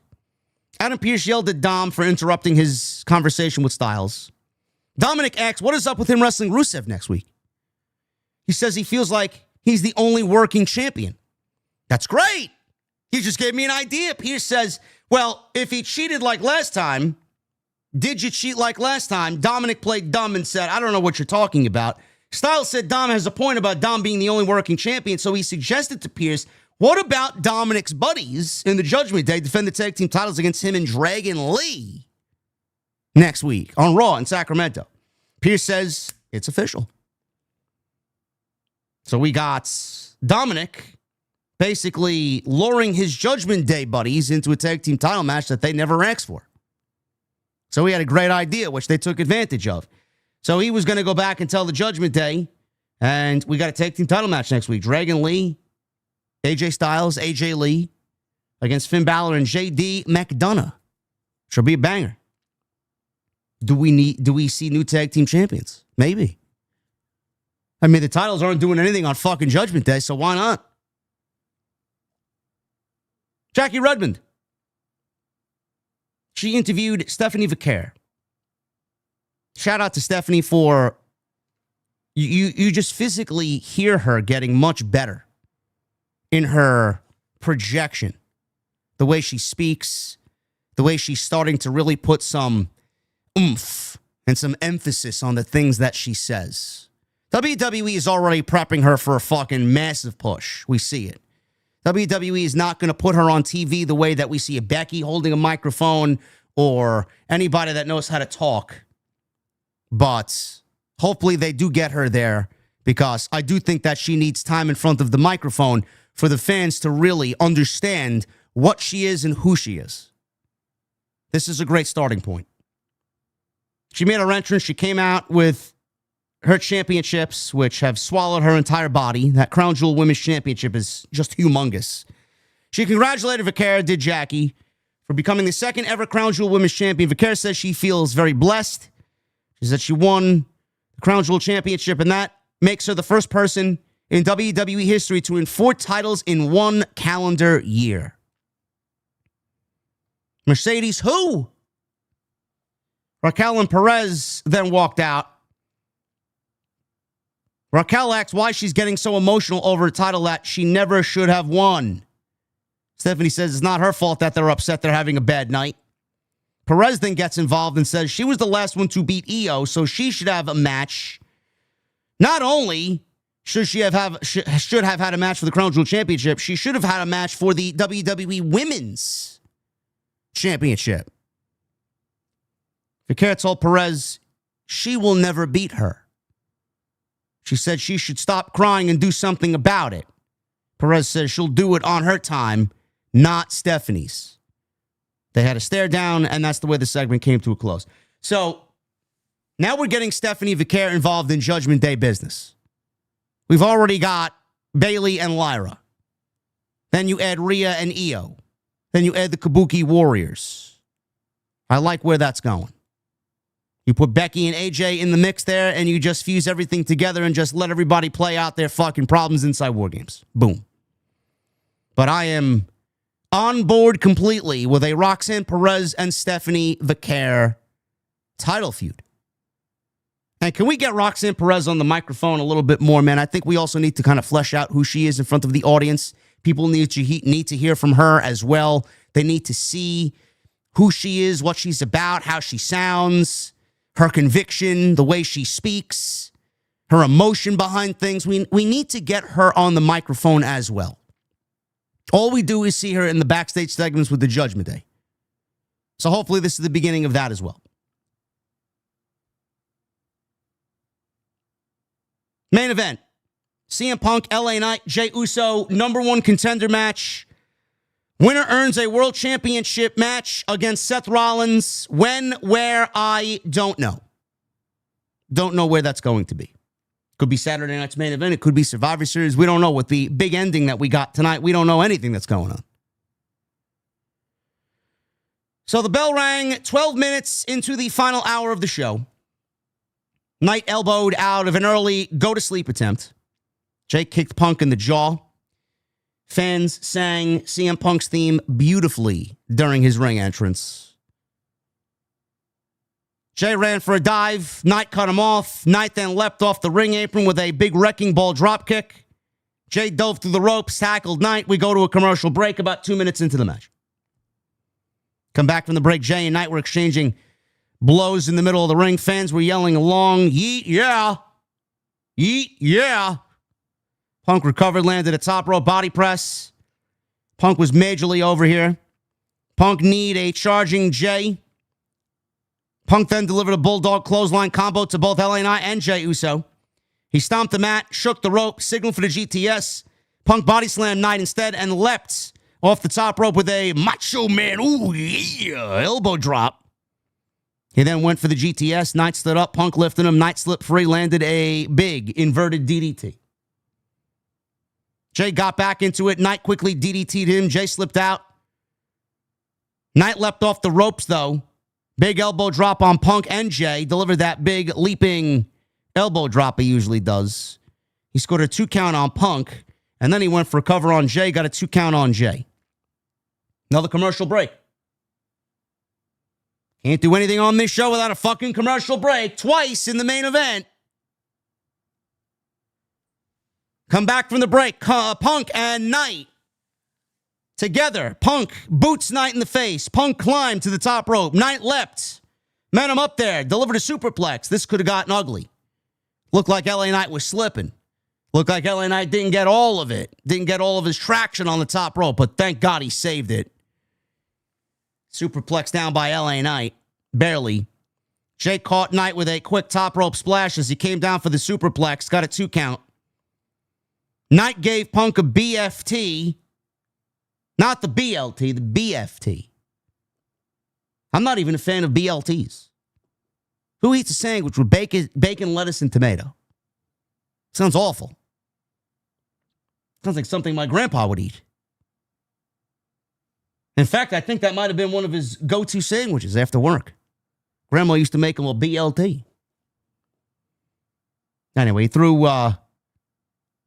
Knight gave Punk a BFT. Jay yanked Knight off of Punk during the referee's count. He then threw him into the ringside steps. Jay quickly climbed to the top rope, went for a splash. Punk lifted his knees. Looked a little off there.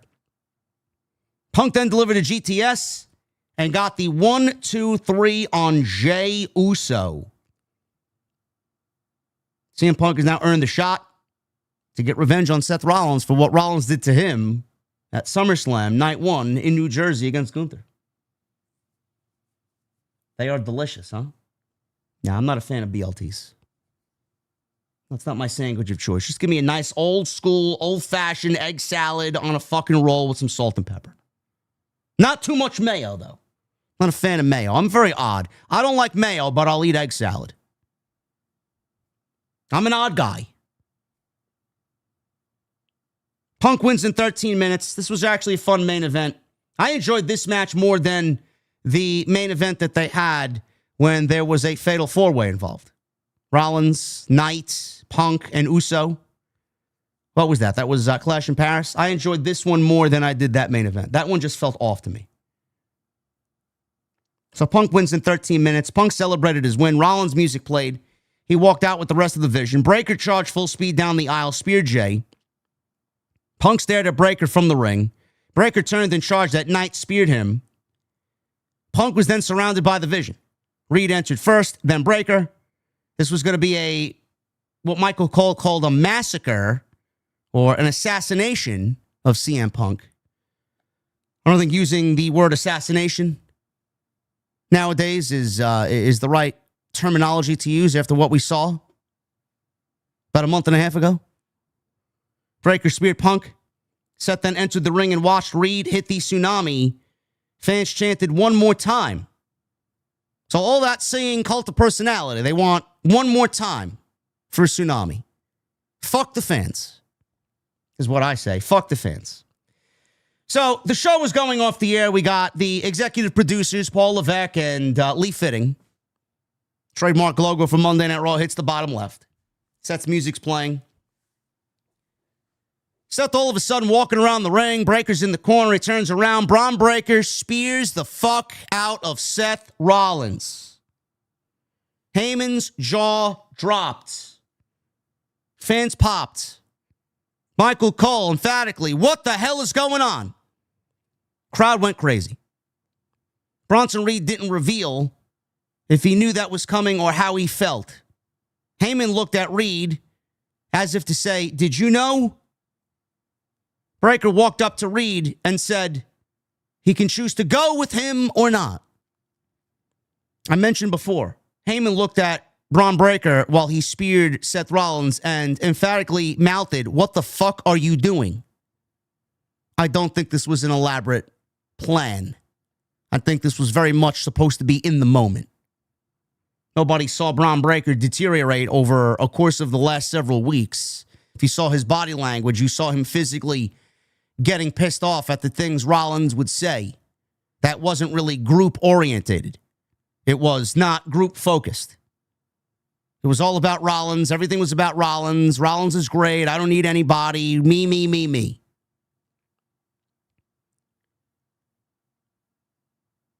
Reed dragged Seth to the corner, and that was his answer for Bron Breakker. He goes up, lands a tsunami. Wade Barrett asks, what the hell is going on? While he screams, tsunami, as Seth Rollins gets destroyed. Heyman told Breakker to back away. Breakker then walked up to Heyman and grabbed his suit jacket and said, "You can choose to go with me or not." Heyman then held the hands of Breakker and Reed, raised their arms up, and gave Rollins a look that basically said, "You're shit out of luck, bro." Michael Cole ended the show saying this was a coup of epic proportions. Now, again, this was supposed to play out next year. WWE sped this up by at least 6 or 7 months. Bron Breakker's body language was something that people were picking up on the last several weeks. He was even more prominent tonight with the things that Rollins were saying. I don't know what's going on here. I don't know what Rollins is going to do when he comes back, what role he's going to play. Is Bron Breakker and Bronson Reed with Paul Heyman going to be a babyface faction now? Everybody seems to love Bron Breakker. Are they going to flip the script here on the group? Are they going to be the babyfaces? Is Seth Rollins going to be the heel? Is he coming back to destroy his own creation? What about the Punk match? Punk is the #1 contender. What does that mean for the World Championship? Does he get Rollins? If so, what role does Rollins play? Is he a babyface? Is he a heel? Does Rollins even defend the championship against Punk? How injured is he? We don't know. Is the title going to be vacated? And if so, how are they going to come up with a new champion? Is the vision going to continue on without Seth Rollins? Or are they going to add more members? Is Paul Heyman now in charge, which we all kind of suspected he was anyway? Is this going to be Paul Heyman's dangerous alliance now? Maybe he adds who he wants. Maybe this is going to be Paul Heyman's vision of WWE. Lesnar included. I don't know. I gave you guys my thoughts for a good hour starting this show tonight. I'm going to let this injury stuff play out. I'm going to let this one kind of sit for a little bit before I give you guys any more of my thoughts. I'm going to collect them, and obviously we'll talk about this a little bit more on TNT. It should be a very spirited discussion with the Solid Monster. I don't know. I don't know exactly what's going on here, but if he is injured, it is a shitty injury, and it's a shitty timing. It really is. So that was Monday Night Raw. It was another great show tonight. And for all the people that are not watching WWE because of reasons, which I don't blame you, the shows have largely been boring and apathetic and just fucking unexciting. But from SmackDown, there was a rumor that SmackDown was going to undergo creative changes. We saw maybe a little bit of that on Friday because Friday's show was very SmackDown roster focused, and they delivered a very good show. Now, 1 week is not anywhere close to the amount of time we can come up with a conclusion that SmackDown is finally turning a corner. It's 1 week. They had one good show, and that was it.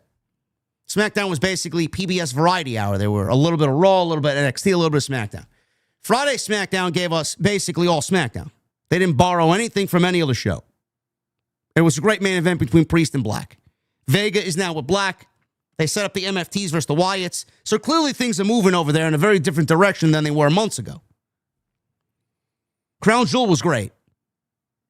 TNA was largely a very good show. WWE heavy on that show. Trick Williams was in the main event. Javon Evans had match of the fucking year, maybe, with Leon Slater. Monday Night Raw was also a very good show. Monday Night Raw has been actually the best pro wrestling show for the better part of a month now. This was probably one of the more consistent weeks of WWE TV that we've seen all year. Is WWE as a whole turning a corner? I think on Monday Night Raw's side, I think we're starting to finally see them turn that corner. They're starting to tell stories. Stories that we actually care about with people that we actually want to see. SmackDown's going to take a little bit more time. You guys love NXT? I don't. But I enjoyed the hell out of that TNA show last night, especially the second half.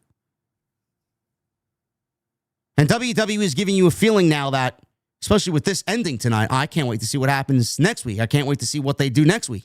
And they're going to have to forward it because there's 5 weeks now till Survivor Series. They got their last PLE coming up. We got Survivor Series coming up, and then right after that is John Cena. 2 weeks after that is John Cena's final match. So within the next 7 to 8 weeks, WWE is going to have to turn that burner up just a little bit hotter. And I do think that we're going to get some really good television in the next 2 months. So whether you're watching or not, you got your reasons. I don't blame you. It's been largely awful. Boring. It's not bad. It's just boring. I don't want to be boring. I don't want the shows to be boring because people then don't watch us. Nobody wants to watch content creators to review a boring show. We had 3,000 people in here because you guys were fucking excited about Bron Breakker turning on Seth Rollins. That's what we need. That's what we need from the shows tonight. Every night. Every week. But I'm excited about what's to come next week. They'll be back in the United States, normal time. And this is going to be one to monitor. I will keep you guys updated on everything I got. And Monday Night Raw has largely been the best pro wrestling show of your week now for at least the last 4 weeks. Thank you guys for a great stream tonight. Super chats are open. We're going to get into them in just a second. We need 47 more likes for 1,000. If you guys want to get them on in, I would greatly appreciate it. Make sure you guys hit that thumbs up. Follow me on social media at JDfromNY206. Twitter, Instagram, TikTok, and Cameo. Hit that subscribe button down below. Turn on the bell for all notifications. And leave me a comment. Let me know what you guys are thinking about this Bron Breakker betrayal of Seth Rollins. Once again, make sure you guys go check out my sponsor tonight. This one is going to greatly help you out when it comes to the WWE PLEs. Tonight's sponsor is Private Internet Access. Go to the link that I provided in the description down below, and I pinned it also at the top of the live stream chat. Make sure you use our unique link to get 83% off. 83% off from our sponsor, Private Internet Access, with 4 additional months free. There you go. Never come in here and tell me that I never did anything for you guys, man. So go check them out, Private Internet Access. Thank them for supporting the show tonight. Let's get into these super chats, and then I'm going to jump on Battlefield. Tone C with a 2. He leaves me the heavy metal horns. Rock on, brother. Olivia with a 2 from Bulgaria. What's up, JD? What was the point of the vision? The point of the vision was to get Bron Breakker and Bronson Reed in the eyes of more people. They tag along the main event. In the eyes of the fans, they become the main event. Michael Krause with a 2. Good Monday, JD. OTS Vision, no more. Let's go. Yeah. Michelle with a 2. Punk falling for another ruse would hurt his image. It would. If I'm CM Punk, I'm not falling for this shit again. I am asking for medical reports and paperwork to see if this guy's legitimately injured and how long he's going to be out.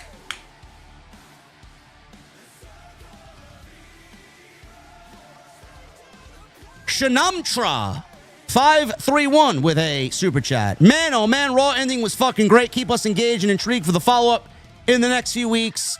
Fire emoji. OTS for life. Absolutely, brother. Love it. Main event, Crowley 81 with 35 months. Why are we back? Why are we back to the ats in the chat? I just noticed that now. Why are we back to the ats? I don't understand this. Does anybody know what the fuck is going on?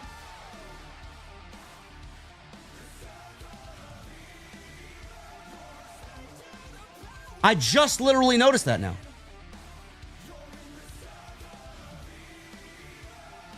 Def Rebel have a few hits, but not all those are good. Could it be because WWE's rushing them to produce music faster? Yeah.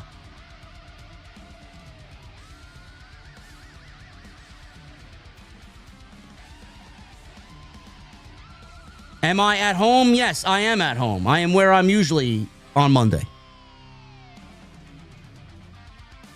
I don't know why we have the ats. I'm literally just noticing that now. Craig with 27 months. I definitely didn't see that happening to Seth so fast. If this is not a master plan for Seth to outsmart Punk again, then I am not sure. TNA is greater than AEW.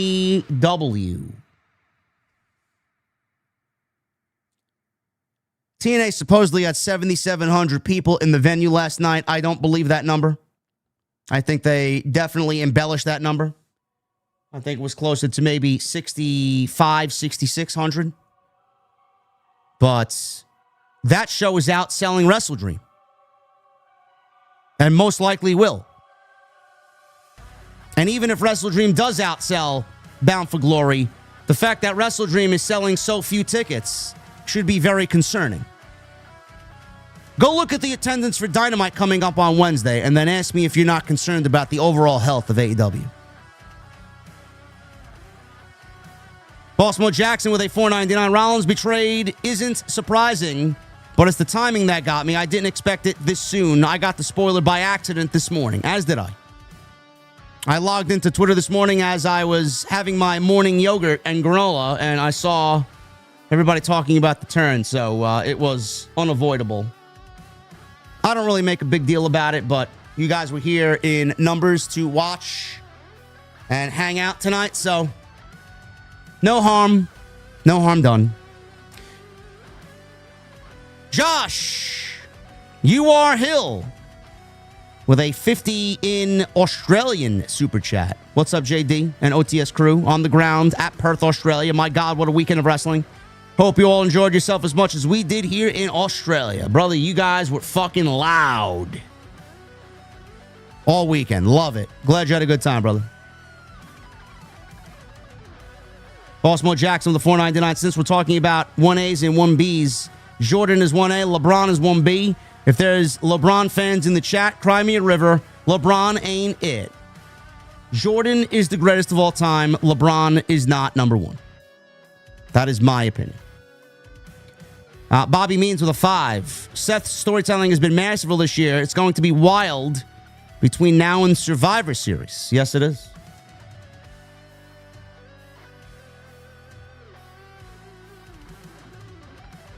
Mr. Grim Boogs with a 5. I thought something was fishy when Braun's body language around Seth was off. Made me think something was going to happen. It's been like that for a few weeks now.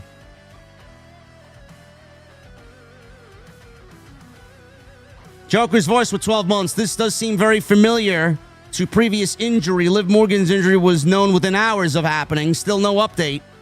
OTS for life. Again, I don't know. Listen, I don't know why he would openly plan out something this dastardly where he takes a spear and a tsunami in the same segment. All to do what? All to prove what to CM Punk?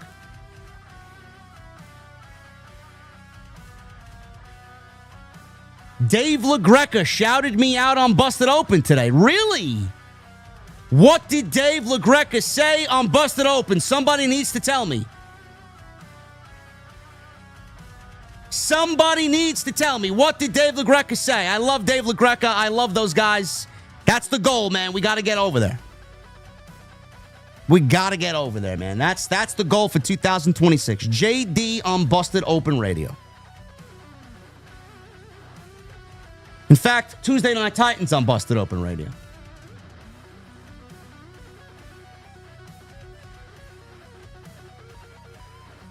Joker's voice with 12 months. Thank you, brother. Michael Partham with a $1.99. 1998, Vince took a rock bottom just to fool Foley.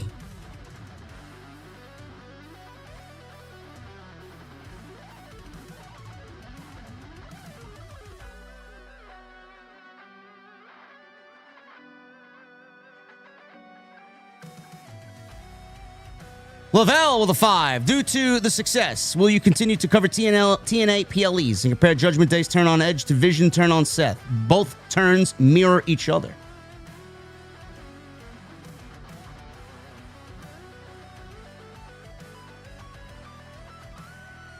He agreed with you. People who don't like Cena Styles can go fuck themselves. Really? You gotta love Dave's choice of words, man. If you didn't like it, they could go fuck themselves, man. Seriously. Love it. That is awesome. That is awesome to know, man.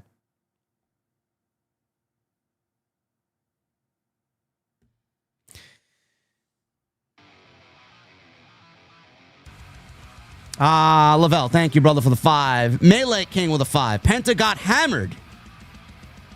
Wellness policy violations may be in effect. Sidro, yes. Yes, he did get hammered, yes. Captain Solo with the $2 super chat. Centipede face paint, heel Oscar is awesome. Bishop Dyer was on there, huh?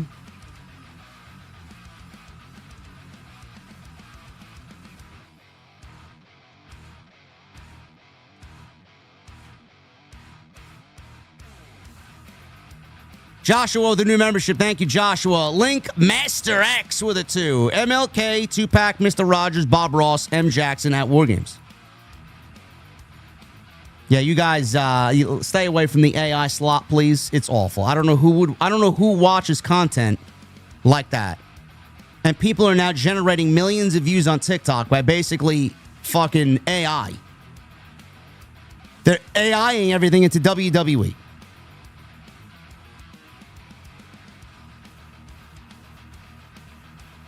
Yeah, Bishop Dyer, Baron Corbin is a cool dude, man. I have interacted with him privately. I gotta hit him up for some more coffee. I'm gonna be running out soon. He's got a good mind, bro. He does. He's a logical dude. Link Master with the 2. Just bring back Hugger Bayley. We'd all be happy. Michael Krause, WrestleMania 42 role model. For Illuminati with a 2. Damn, the BLT hate is real. LOL. Not a fan, bro. I'm not a fan. Link Master with a 2. BLT with heavy mayo, baby. That sounds disgusting. Just saying. Emoji Matt with a 5. Why do scientists not like atoms? Because they keep making stuff up.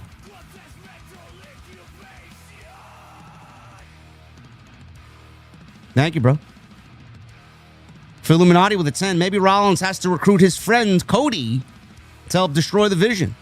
Maybe that's the story that comes out of this between two guys, since they always make magic in the ring.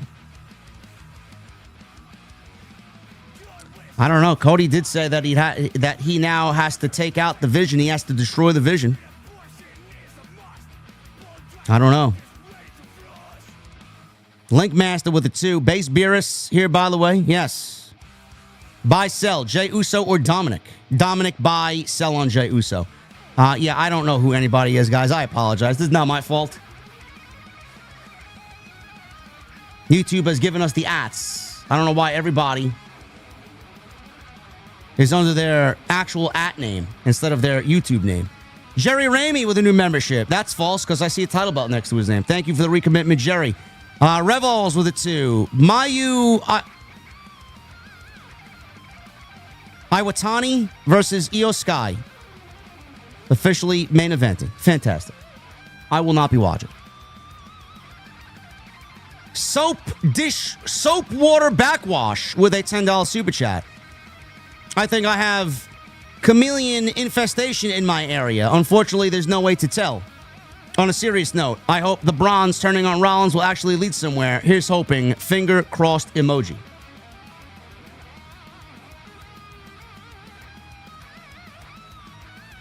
Cannon Crawford, the 199. JD, name 3 NXT women to call up to SmackDown right now.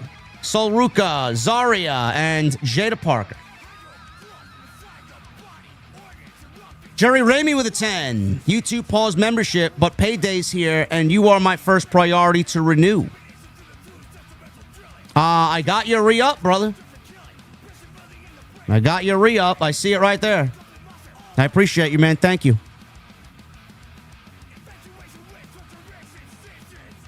Yes, the Mariners are up 2-0 over the Blue Jays, man. What the fuck happened over there? What is going on over there? Yes, Jordan Grace, too. Yes, Jordan Grace should absolutely be on the main roster. And True Crime Unleashed with a $2 super chat. That was Bron's message to Seth after attack on IG. Oh, I gotta go look at Bron Breakker's IG now.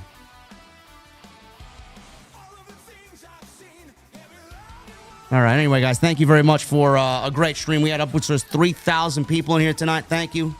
It means a lot to me. It's nice to get back into the action here with something great happening, and then everybody kind of collectively joins the stream, man. I like the energy. I love when it's busy like this. Just means I'm on top of my game even more. So thank you guys very much. Tomorrow we got a great stream lined up. There's a lot to talk about. Jason and I are going to go over all of the weekends. And we're going to talk Crown Jewel.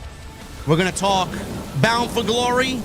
And we're going to talk this Bron Breakker turn because I don't know how he feels about it. I didn't get a chance to watch his stream yet. But it's going to be great. We'll figure it out. It's going to be a great stream. Tuesday Night Titans tomorrow night. Follow me on social media at JD Damien with a $4.99. He's got no at next to his name.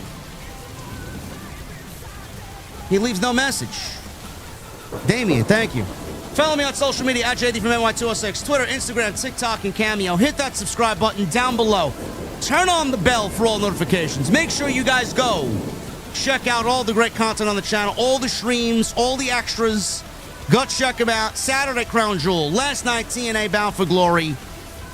And we got more coming this week. Hit that thumbs up. Leave me a comment down below. And don't forget, take advantage of private internet access. 83% off and 4 free months. Use the link down below in the description. Until tomorrow, Tuesday Night Titans with the Monster right here on Off the Script. I'll see you guys later.